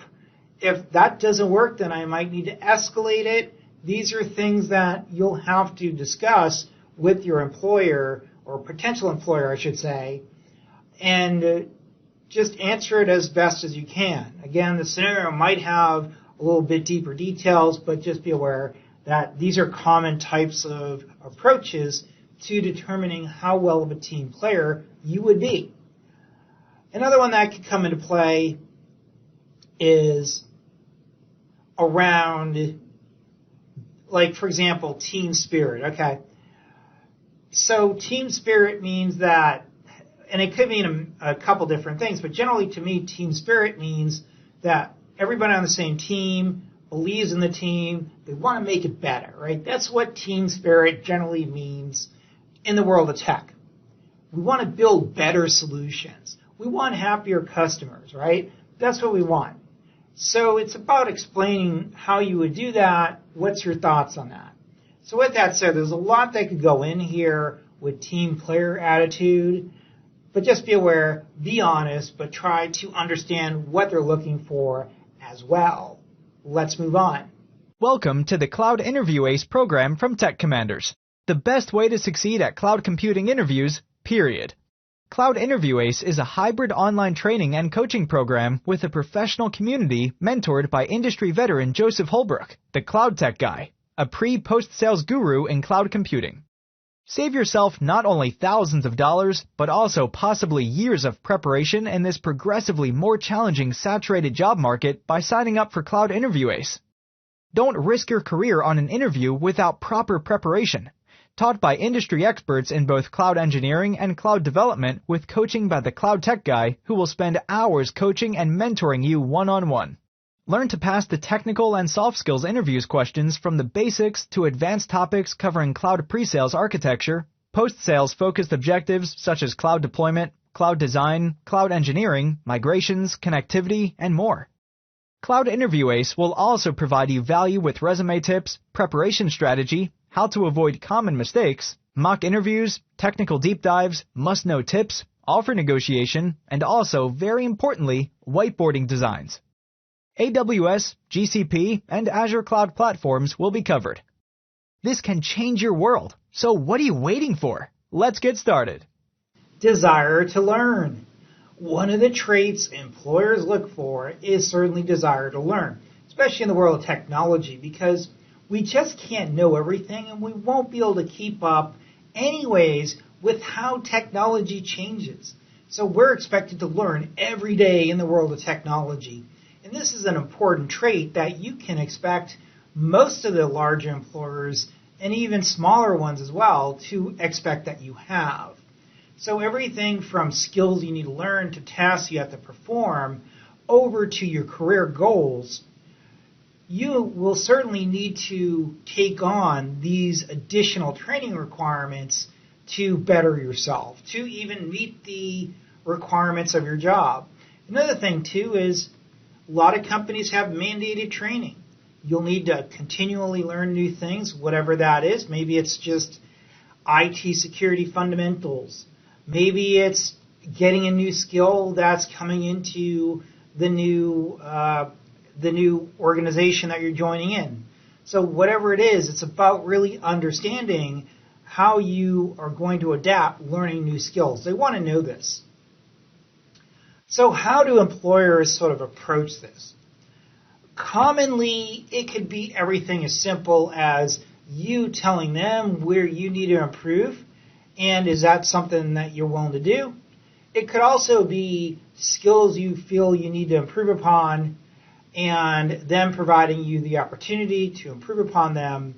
But it could also be them sort of challenging you to let them know what areas you need to improve upon, because this also gives them insight into your own insight, or what I should say, self-awareness is probably the better term I should use, because employers look for people that want to improve themselves. They don't want to have someone that's totally arrogant, that feels like they don't want to learn or know everything, whatever that scenario may be. So it's really important. Another thing that might come up is how well you handle tasks. Sometimes that can play into learning and learning aptitude, so they look for that as well.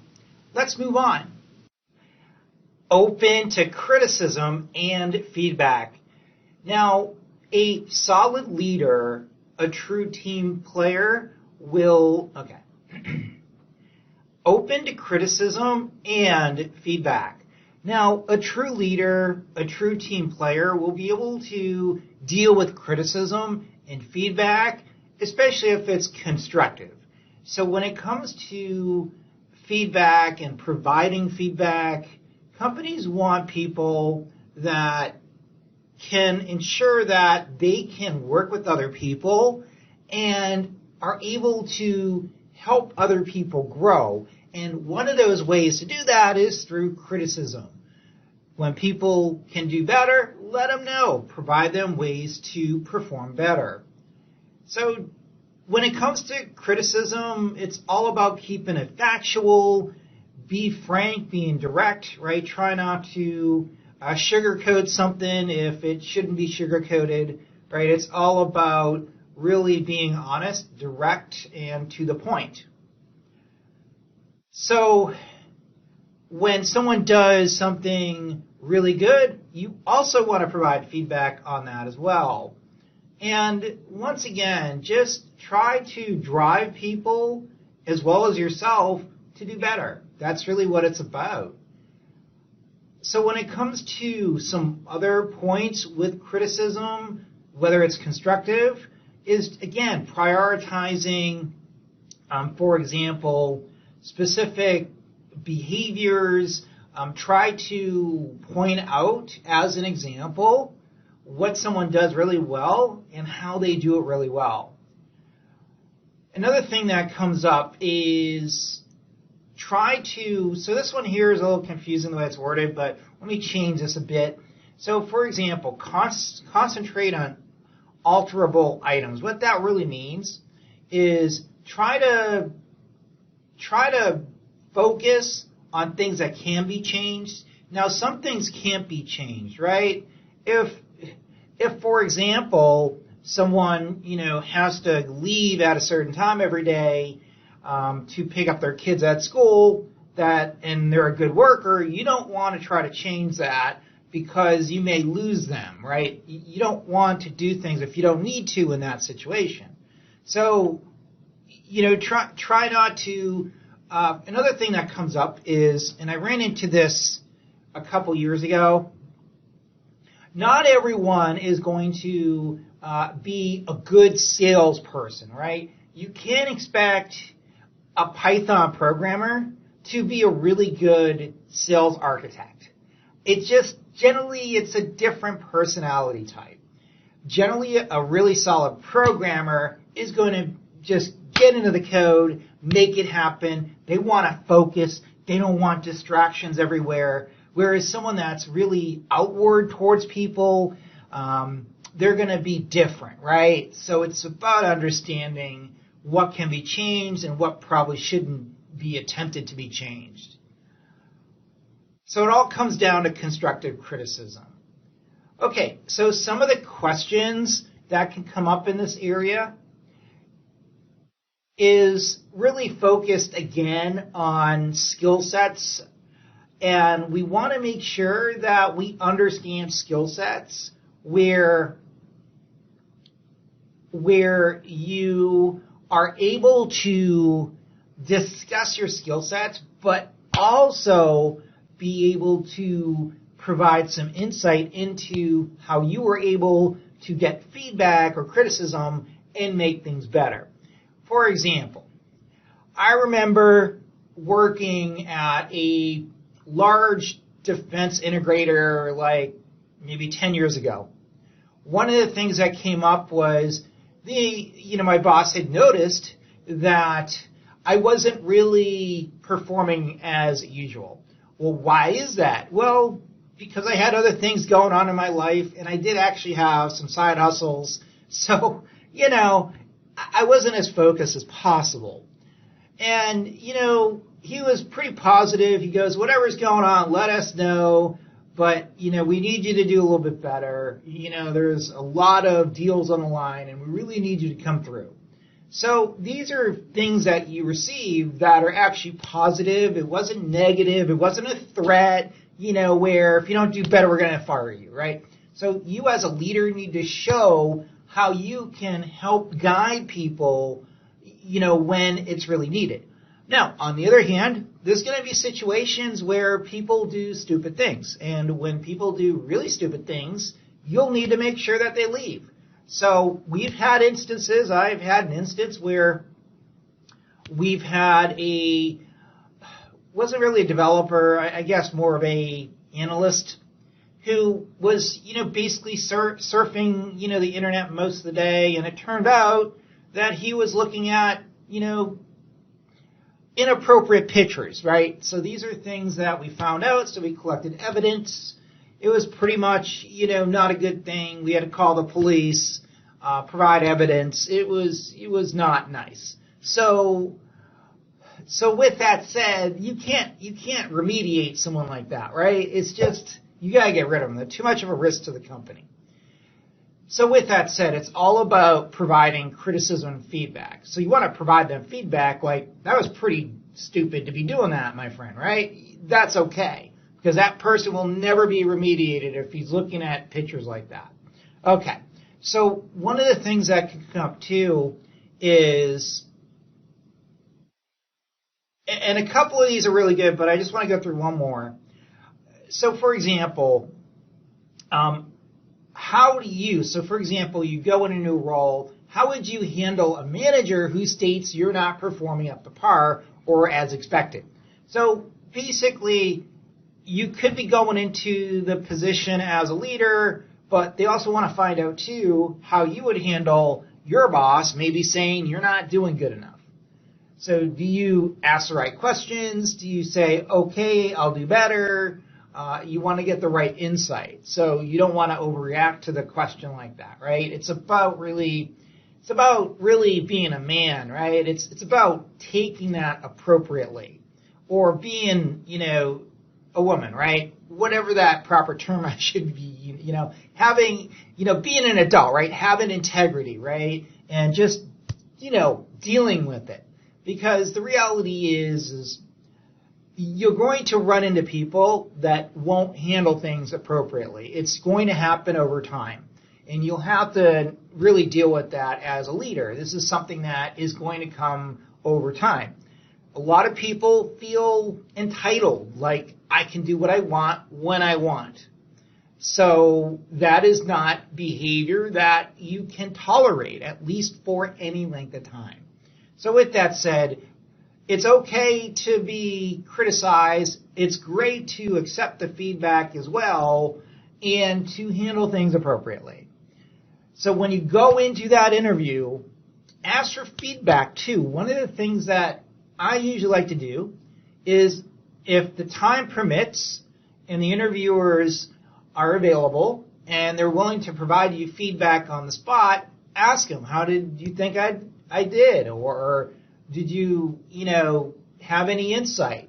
It's okay to ask those questions. Sometimes those questions, if you feel that the feedback will be positive, that's okay.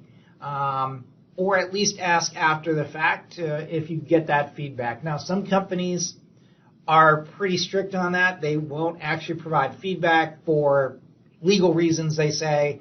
But whatever, if you get some information, like I thought it went well or something, simple like that, that's great. They can generally say that.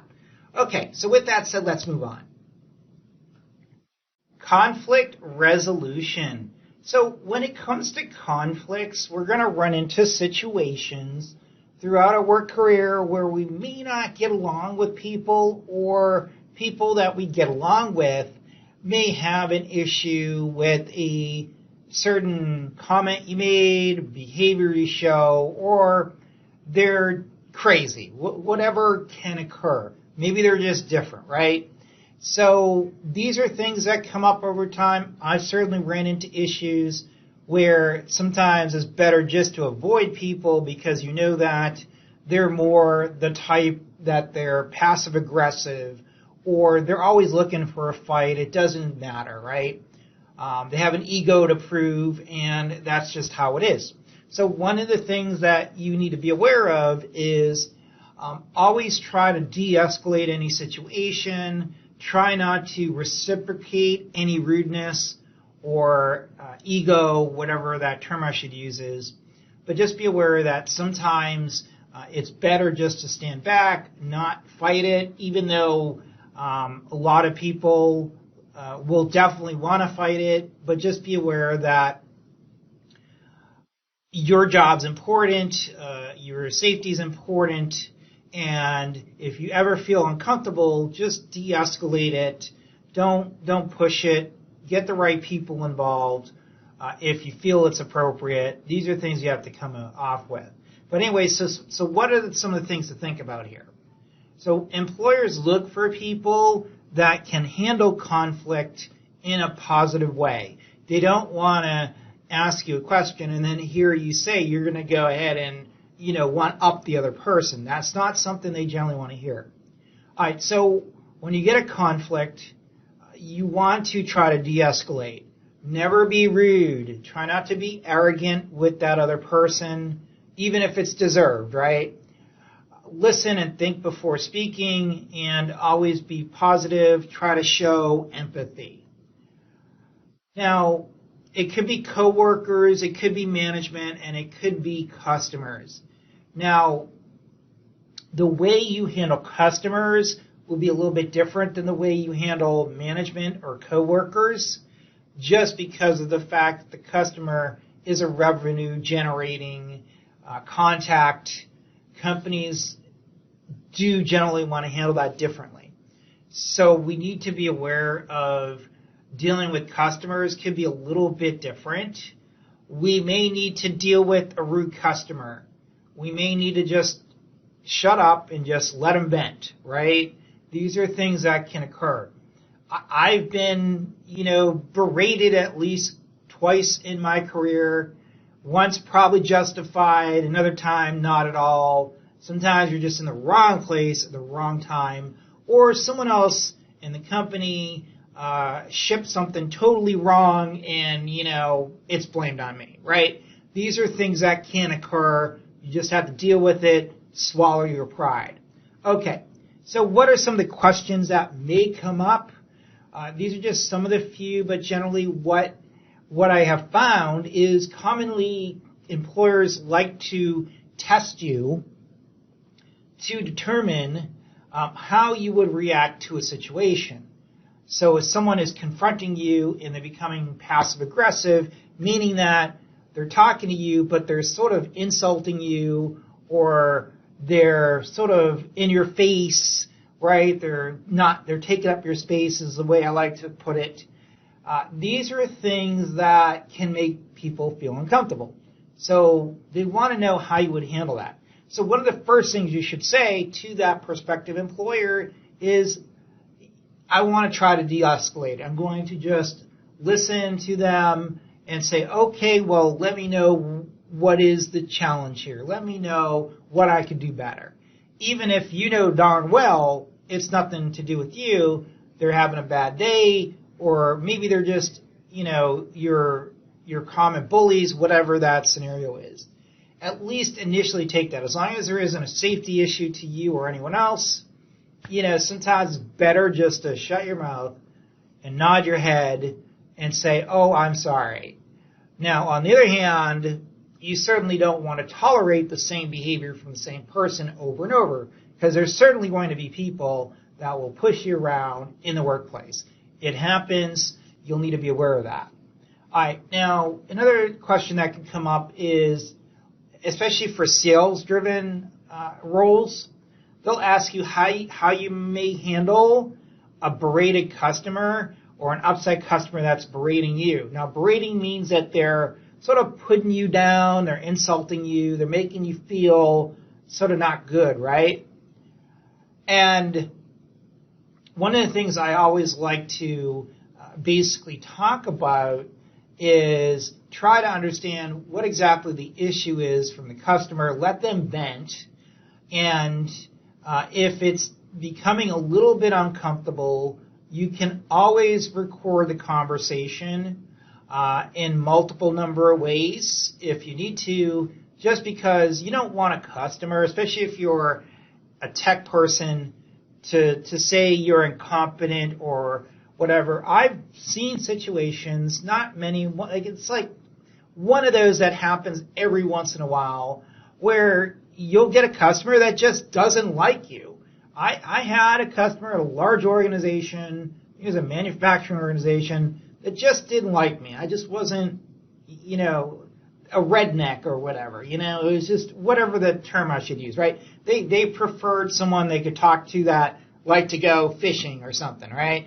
I just wasn't that fit. Even though I was technically the fit, they just didn't like the sales team. It wasn't just me, it was the sales team too. So these are things that come up over time, right? It's going to happen, especially if you've been in the industry for a couple decades. You're going to run into people that just for some reason just don't like you, and they may try to take that to a new level with your manager, with the CIO of your company, whatever, and make it a thing, right? It's just something you may run into. So just don't take it personally. So situations like that, you just got to work with the customer. I would talk to my manager, let them know, let them listen to the conversation. It's obvious that your sales manager, let's say that you're working with, or your team members will say, oh, yeah, I received the same behavior too.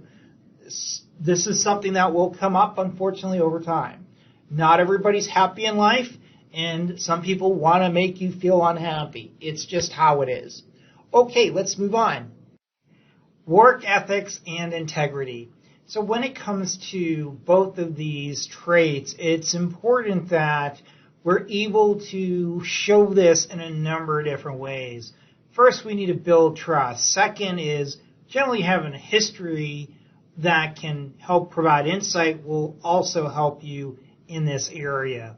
But basically, when we talk about ethics and integrity, it could be about honesty. It could be showing gratefulness. It could also be focused on accountability. So if we make a mistake, how do we handle it? Dependability and reliability. So, for example, showing up for work every day on time with no excuses. Another thing, too, is being able to help other people and being able to do that without actually hurting ourselves is really a big deal as well. So the employers are looking more or less indirectly in a lot of cases to how this would play out in your life if you work for them. Now, when it comes to common questions, there is a number of different things that can come up here. But when it comes to, I think, specifically tech roles, what I typically see is scenario-based questions. So, like the last two would be a good example of a brief scenario that they may ask you, and you'll need to sort of reply appropriately to that scenario, at least in their minds. Now, let's just say you had a task, and that task, for example, took you longer than needed, or let's say it didn't take you as long as needed. How do you handle that, right? These are the questions that employers may want to dig into to see, okay, are you going to be honest that you got this done quicker, or are you going to be honest that it took you longer? So they want to see, for example, are you more concerned about yourself, or maybe you're concerned for the company and your team as well? So that could be a common scenario that you may run into. Another one is, let's say you found out a coworker has a side business, and it actually competes against the company that you work for as well. So as an example, let's say you have a software developer that is building Python code for a security company. That security company is also a competitor of another security company who that particular employee also does side work for. That could be a conflict of interest to the company. So these are things that can come up. Now, I think when you answer these questions, you want to typically try to make sure you understand the scenario completely, because you don't want to give an answer that could be construed as indecisive is sort of the term I want to use, I think, where they want to make sure that you can make a decision on. They don't want you to like leave a lot of room for guessing, right? That's really the goal here. So with that said, let's move on to the next lesson. In this topic discussion, I want to focus on tech sales professional-based roles. So that'll be mainly focused on pre-sales engineers, sales associates, solutions architects, and even inside sales reps. So these types of roles are more people-focused, customer-focused. Let's go ahead and talk about that. When it comes to preparing for an interview for a role that is more tech sales-focused, solutions-focused, we need to really consider how heavily we prepare for some of the main areas of soft skills they would likely expect out of us when it comes to selling solutions, selling technology, dealing with people and customers for that matter. Okay. When it comes to solution selling, tech sales, it's so important that we go into the interview ready to go and ready to show the company how well we can sell solutions. Now, the roles that this discussion focuses on, as mentioned, would be more or less our pre-sales engineers, our solution selling engineers like solutions architects, our inside sales reps, even basically account executives. These are the roles that deal with customers every day. Because of that, the company is going to have a heavy reliance on you, and they're going to trust that you could deal with people. Now, the main traits, the main soft skills, I should say, that they're going to expect generally out of someone that's into tech sales, solution selling, would be communication skills, presentation skills as well, being able to talk about a solution and describing it to the right customer base at the right level. Being able to deal with changes. You're going to have the customer maybe change things 30 times. This can get really old. And one thing that'll come up too is you'll need to also understand that the customer may have things they're dealing with that may change what they were talking to you with earlier about, let's say. So as an example, and I ran into this a lot, the customer had a budget, and that budget was so much. And then all of a sudden, because they didn't spend the money, that budget was reduced. So next thing you know, we were able to price a Cadillac solution, and now we're going for like a Chevy solution.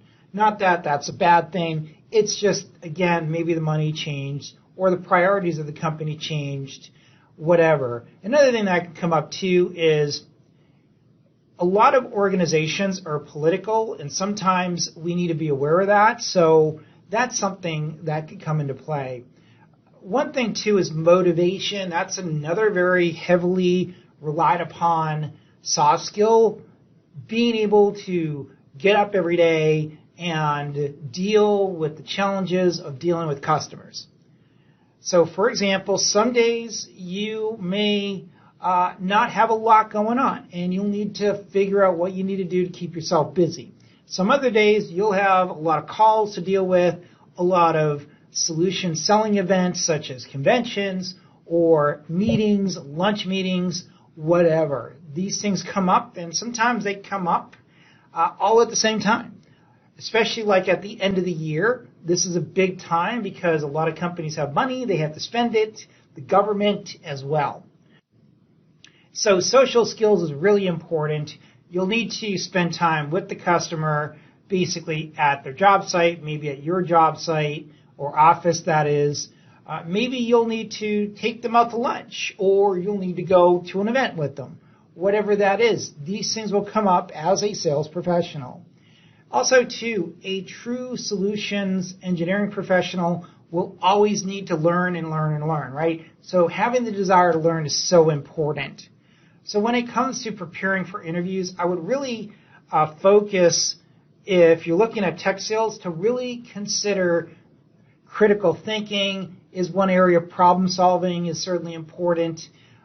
Being able to deal with change, tolerance to change, having social skills, being able to be a team player as well. You're going to have to generally work as a sales team, so pre-sales engineer, sales associate, account exec, whatever the term they use. Also, too, could be a technical account manager, Could be the sales manager, right? There's going to be a lot of people involved. One thing, too, that can come into play is having to deal with feedback about the solution, about the company. You'll need to be really good at that. So when you're preparing for a tech sales interview, keep those things in mind.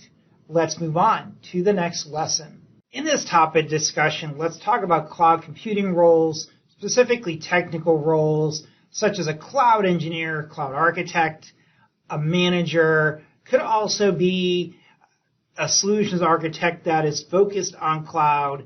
These are roles that are heavily technical, and you'll definitely want to have a focus in that area with your soft skills. Let's go to the discussion. So you want to become a cloud professional, or you want to change cloud roles. What are the soft skills that you probably want to really highlight to get really good at, to let the prospective employer know you're the one for the job? Now, one of the things that comes into play is really because it's the cloud, it's highly technical. Roles such as cloud engineers, cloud architects, developers, and even cloud managers are going to need to be able to follow directions, to think things out. Attention to detail is probably one of the more important traits to have. Critical thinking and problem solving as well, no doubt about it. Another thing that comes into play is being able to learn day to day, right? The desire to learn is so important. And I would highlight that some other traits such as ethics is important as well, especially if it's a remote role. Employers that have employees that work from home do expect them to do work and want to make sure that they can trust them. So being able to show some of these traits can be a really big deal for you getting the job. Now, in a cloud-based role that isn't sales-based, having, for example, social skills or whiteboarding skills isn't as important. Presentation skills, conflict resolution typically isn't as important. But again, it's something that they do look at. So just be aware that cloud roles are highly technical. You need to adapt to change. You need to solve problems. You need to have attention to detail. Those are the ones I would really focus on. Let's move on to the next lesson. In this topic discussion, let's talk about some of the important soft skills we'll need to have if we want to really be focused on becoming a software engineer, a programmer, developer, even database administrators, or even application administrators as well. So just be aware, this is a wide area, but if it's a highly technical role, the soft skills is going to be somewhat different than, like, let's say, tech sales for sure. So let's go ahead and talk more about this. So you want to become a software engineer, a developer, maybe a DevOps engineer, whatever that may be. Well, these types of roles are going to require a little bit different skills than perhaps a cloud engineer or a sales tech professional such as a pre-sales engineer. Now, with a role like this, you're going to typically be more of an individual contributor, not so much a team player. However, the exception here is, especially if you're going to get into DevOps, it's going to be a lot more teamwork there that you typically would encounter. So companies are definitely going to look for people that have critical thinking and problem-solving skills. As a developer, as a coder, as a DevOps professional, application architect, whatever that technical role is, these are skills that you pretty much need for that job. Another thing that comes into play is having to learn new things. You're going to have to learn new things all the time. Looking at documentation on how to connect this API, or looking at the documentation on how to determine is this function supported or not on this platform, right? There's a lot there. We're constantly learning. Another thing that comes into play too, for soft skills is actually going to be motivation. As an individual contributor, a lot of times companies expect you to do your own thing, to build your code, to manage your repositories, that is, right? So it's all about being able to work together indirectly, more or less. So you're not really, per se, like on a team a lot of the times, but there's a team of people that are building little pieces of code here and there, little parts of the program, and you all need to sort of sync up in one way or another by doing your job. And I think another thing that can come into play too that I've seen be really helpful for a lot of the developers to have now is actually leadership skills. One area that's really lacking is being able to manage projects that are basically code-based. A lot of non-technical PMs just don't have that skill. So if you have skills around managing projects, that's a big deal. Now, I also would say criticism is important as well, being able to deal with that, because you may have code reviews done in your organization. You may do things a certain way, but maybe your team lead, your tech lead, might look at it different. So you'll need to just realize that these skills may be a little bit different focused based on the role in the company that you're in. With that said, let's move on to the next lesson. Module summary. In this module, we discussed what soft skills were, why they're so important, and why employers really need to have technical professionals that have some of these soft skills. Now, when it comes to soft skills, we know that management is going to be looking at these. Our human resources will be looking at these as well. So it's important to realize that our traits that we have, our personality, can definitely affect how we come off to other people, how we handle situations. Now, there's many types of soft skills, from leadership to communication, emotional intelligence, motivation, and on and on and on, right? There's quite a bit that we talked about. Now, one of the things that the soft skills does really come to play is that it enables employee engagement. The better communicators will definitely be bringing people together than someone that wants to just work off in the corner. Now, every role is different, but in reality, companies definitely want people that are going to be part of the team. So as a tech leader, you'll definitely want to be thinking about how you can improve your soft skills, not just your technical skills. So adopt a growth mindset that will help advance your career. Once again, it all comes down to proving that you're technically adept, but also soft skills adept as well, that you have a personality, that you have skills as well that people can relate to, that they feel comfortable with you, and that they don't feel you're a risk to the organization. That's what it's really all about.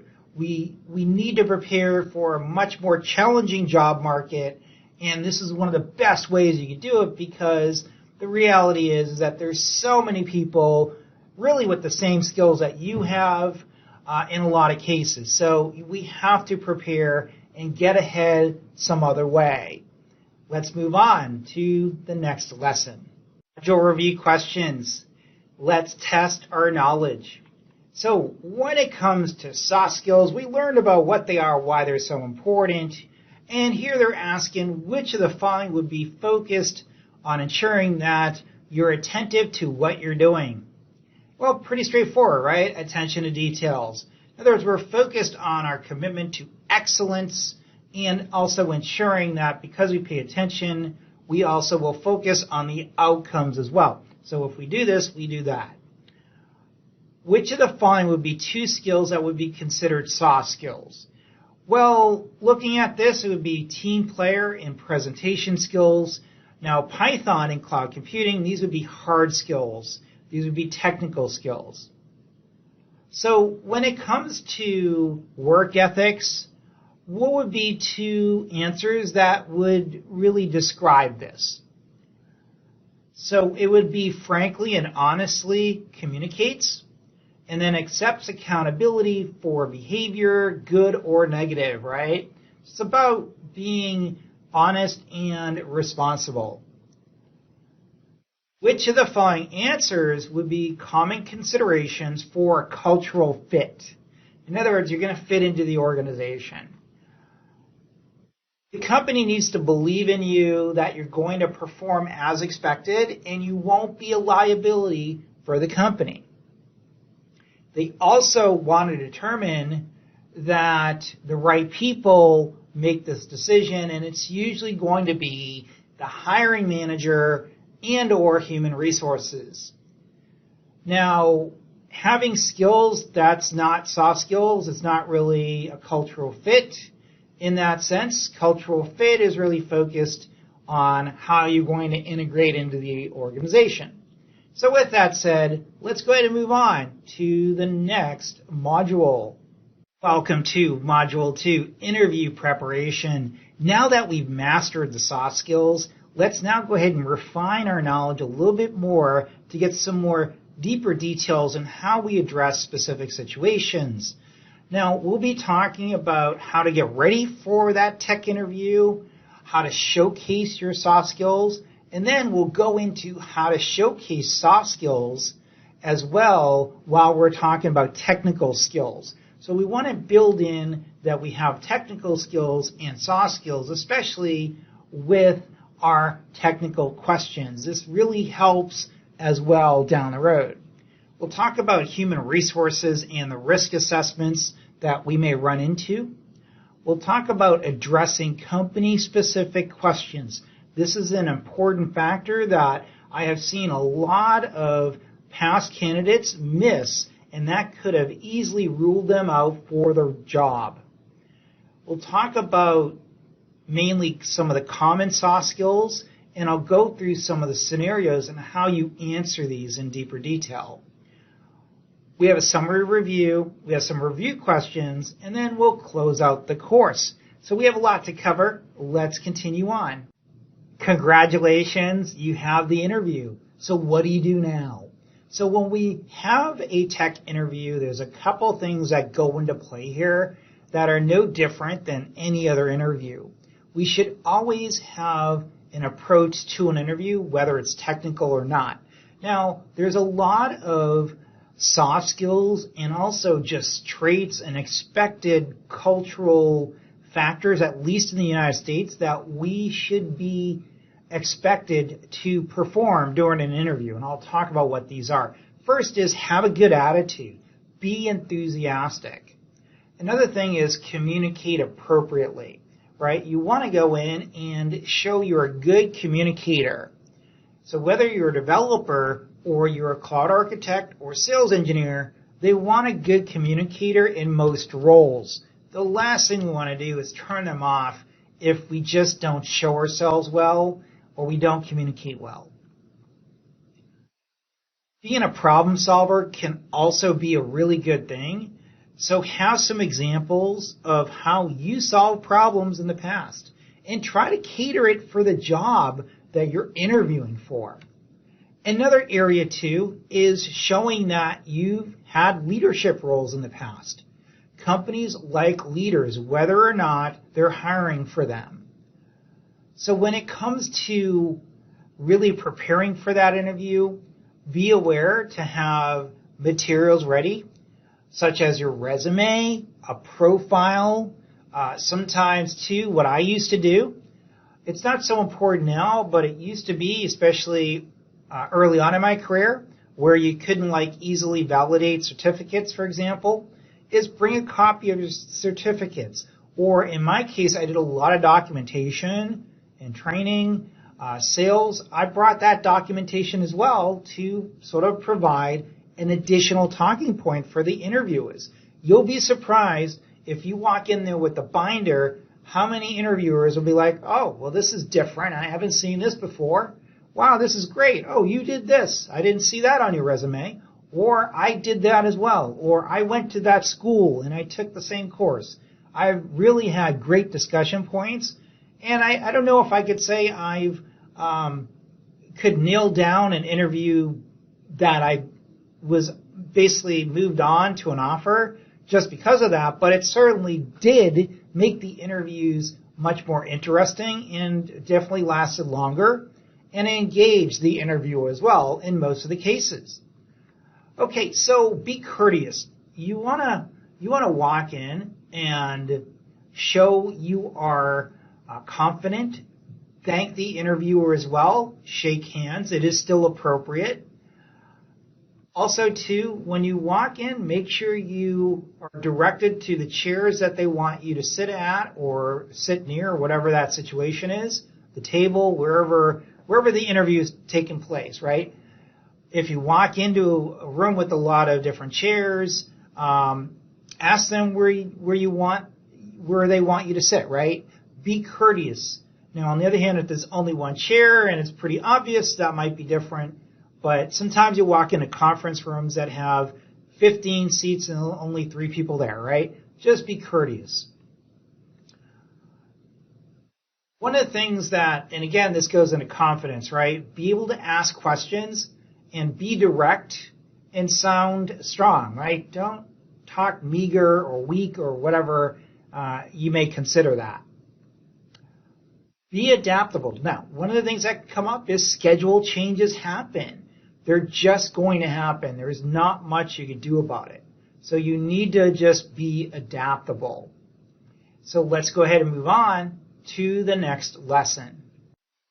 Showcase your soft skills. So we need to really be aware of how we come off to other people. What I mean is when we are talking, we need to come off as confident, strong, but we don't want to come off as arrogant, obnoxious, basically demanding, maybe also a little bit too soft is another concern. So we need to have the right balance. So look at our voice tone, listen to ourselves, practice with other people, try to see if when you listen to yourself, do you sound like something you'd want to listen to? Another thing that comes into play is eye contact. Okay, making eye contact is really the number one way an interviewer can figure out if you're a confident person and that you're comfortable around people. You have to have eye contact, especially in sales. There's no question about it. Now, if you're going to be a programmer sitting in a corner putting together Python, they may not care about that. But a lot of roles in tech, you need to make eye contact, especially if you're going to work as a team. Another thing that comes up here is we need to prepare for the human resources behavior questions, basically being able to describe how we handle things. This is really important. We don't want to mess these up because if we come off as not confident or we come off as we're making something up or it's on the fly, it's not a good thing. We also want to take time to pause, meaning that we need to think a few seconds before we answer a question to make sure that we understand what they're asking. And if we don't understand, we need to do what? We have to ask them to clarify it. Now, lastly, we should always practice with someone, whether it is a friend, family, or a coach. Coaching is a really good way to get that honest feedback. The reality is your mother may not want to listen to you or doesn't really know what to look for. They can say you sound good, but they don't know what to look for. And this could be a problem. So if you don't have anyone you can practice with, then get a coach. It could cost you a couple $100 for a session or two. It might be well worth that investment if you get the job, right? It's all about risk. So with that said, practice makes perfect. Let's move on and now talk more about how you can showcase your technical and soft skills while answering these questions that they're asking you. So let's move on to the next lesson. How to showcase technical skills with soft skills. Now, there will be a lot of different options when it comes to talking about a question that you get from, let's say, HR, the hiring manager. And one of the things they're looking for is not only your technical aptitude, they may not be able to judge that, and they rely on the technical interviewers more for that, but they're probably looking for something different, and we want to realize that, especially if we have 3 or 4 different people in the room, and some are technical, some are not. So how do we handle, let's say, a question like this? Now,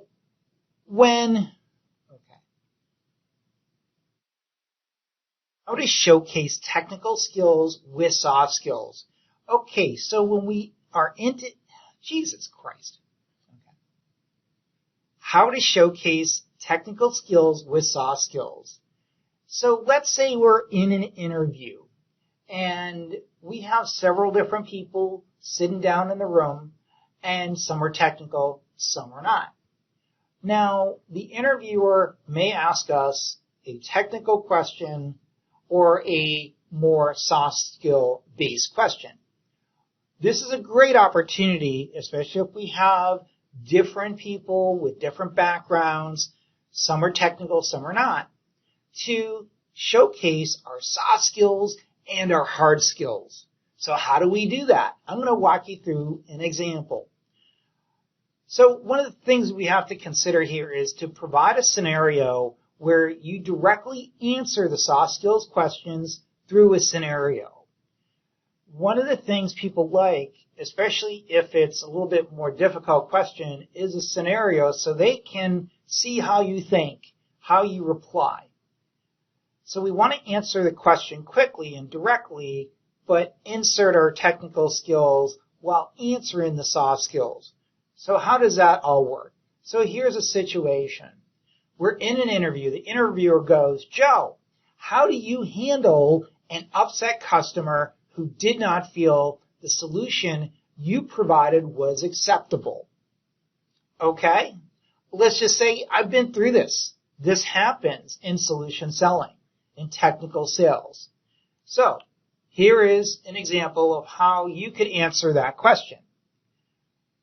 Yes, thank you. Excellent question.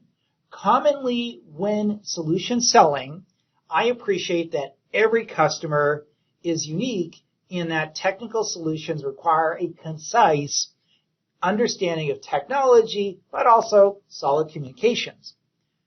I had a scenario. So what I'm doing now is I'm framing a scenario, an example for the interviewers to, in their mind, sort of, okay, put a picture. So I had a scenario where a customer wanted a large storage array and insisted on a certain vendor. Well, that vendor was not a really good fit for the customer based on some other technical requirements. Now, the vendor was not a solid solution from both a technical and cost perspective solution. So the customer apparently got in their mind that this vendor was a better solution than another vendor for their scenario, for their requirements. Wasn't the case.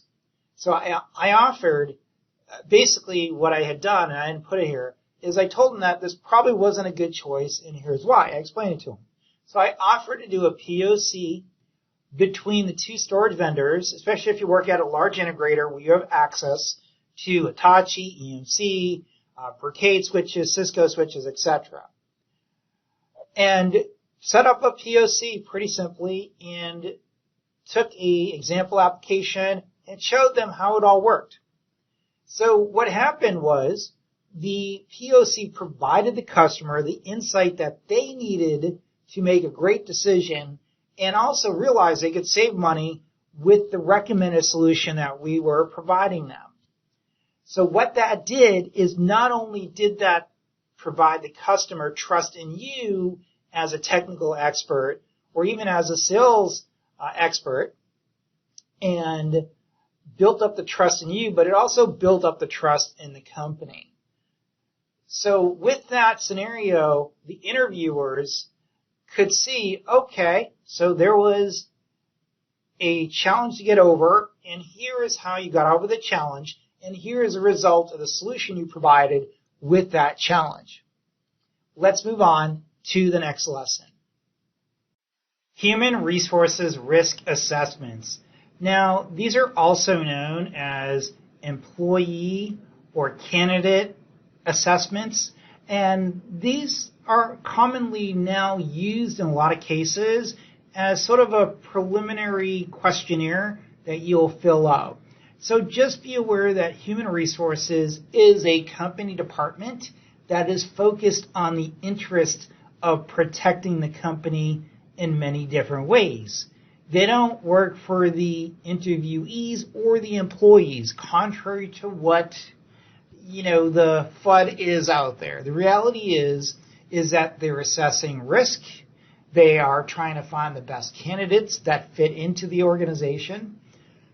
And they want to really make sure that they remove any possible liability down the road as well. So what this means is you'll need to, of course, try not to come off in a negative way, because you could certainly get ruled out for a role if you turn off someone in HR or even the hiring manager, even if you're technically fit 100%.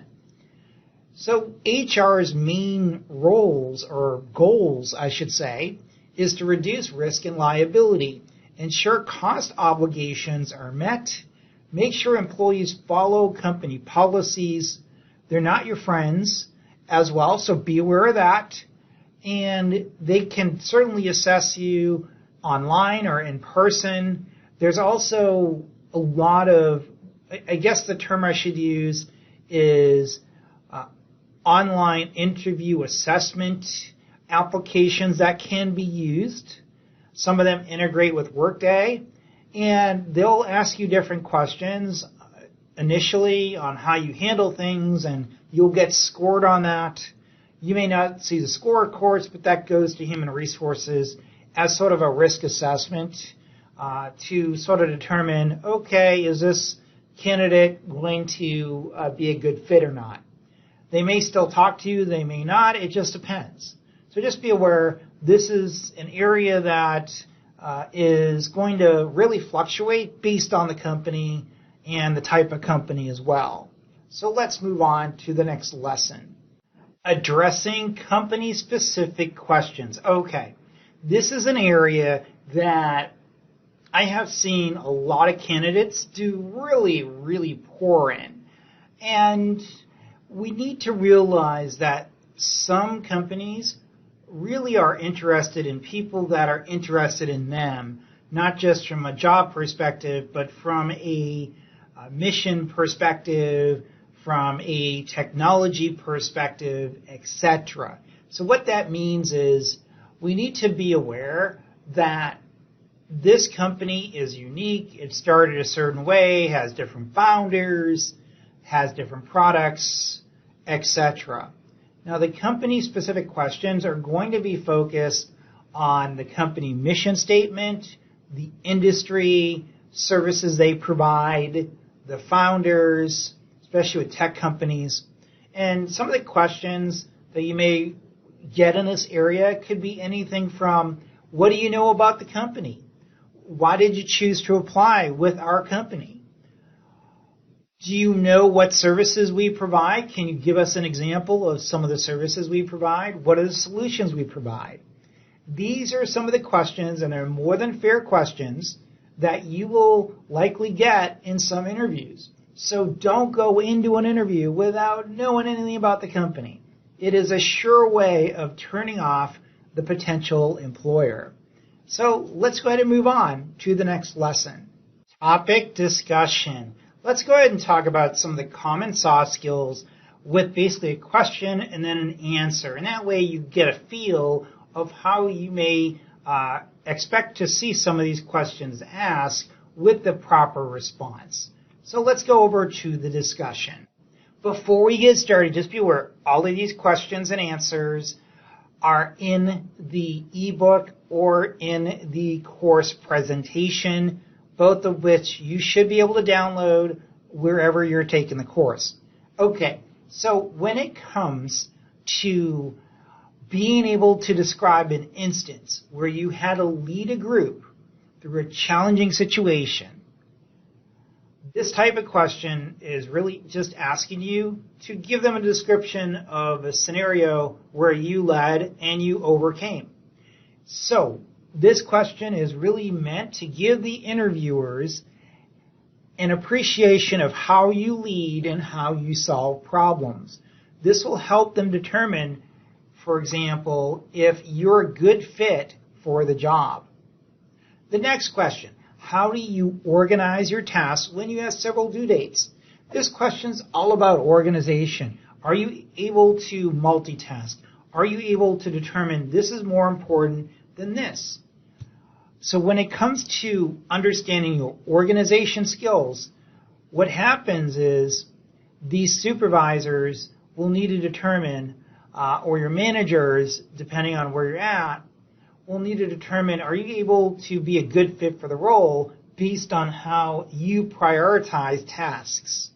So as an example, if you're working at a help desk role, do you take the call that has a SEV 1 tied to it, or do you take the call that has a SEV 3? Is the system up and running, or is it fully down, right? It's about how you determine the best approach to resolving issues in the proper order. It's about priority. The next question: what is the most important issue you resolved at work? Okay, this type of question is very similar to solving problems, and what this really wants to see is not only how you solve problems, but how you can maybe even resolve conflicts depending on how they ask it. So the interviewer really wants to know your response to learn more about how you approach problem solving. Describe a situation directly assisted in solving that specific problem with the positive result. So if you, let's say you're an administrator, this administrator role that you're going for is a cloud administrator. Now, it might be the first cloud administrator role that you have, and you might not have a good example, but you're, let's say, a Windows administrator or a Unix administrator, whatever, database administrator. You could provide them a scenario that would basically give them insight into how you solve problems, right? That's what they're looking for. Next question: how do you introduce new employees to new concepts? So employers want to see that you get along with coworkers, and they also want us to understand how you communicate to them as well. So you want to describe a time when you introduce a new topic to other employees you may or may not know, and how you communicated to get across that specific concept. The next question is really focused on issues coming up with a specific, let's say, solution, result, however you want to look at it. So the question goes like this: describe a circumstance when outcomes were unexpected. They came out unexpected. You expected to complete the job in 3 weeks, but you didn't, right? Or you expected that the program would work when you went through the proper iterations, and it didn't. Again, that's what they're looking for. So how did you adjust to the alteration?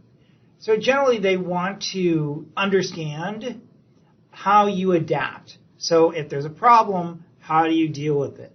That's really the important trait they're looking to find.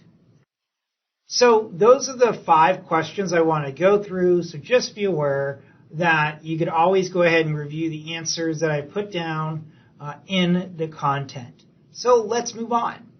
Module review questions. When it comes to human resources, do they represent you or do they represent the company?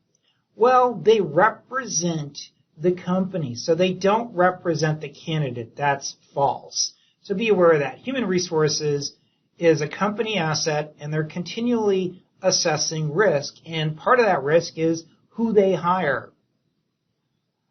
Before attending an interview, it is so important we research a company. So what would be 2 items here that would be critical to know about a company? Well, we definitely want to know the mission statement and the main services and products.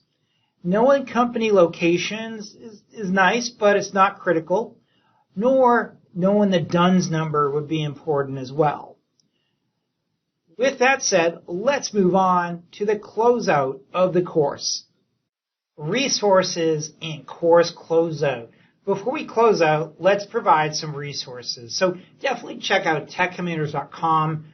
Check out meetups. There's a lot of great meetups for preparing for job interviews, for learning new skills. Definitely check out meetups. For example, I run the Google Cloud and the blockchain ones here in Jacksonville, Florida.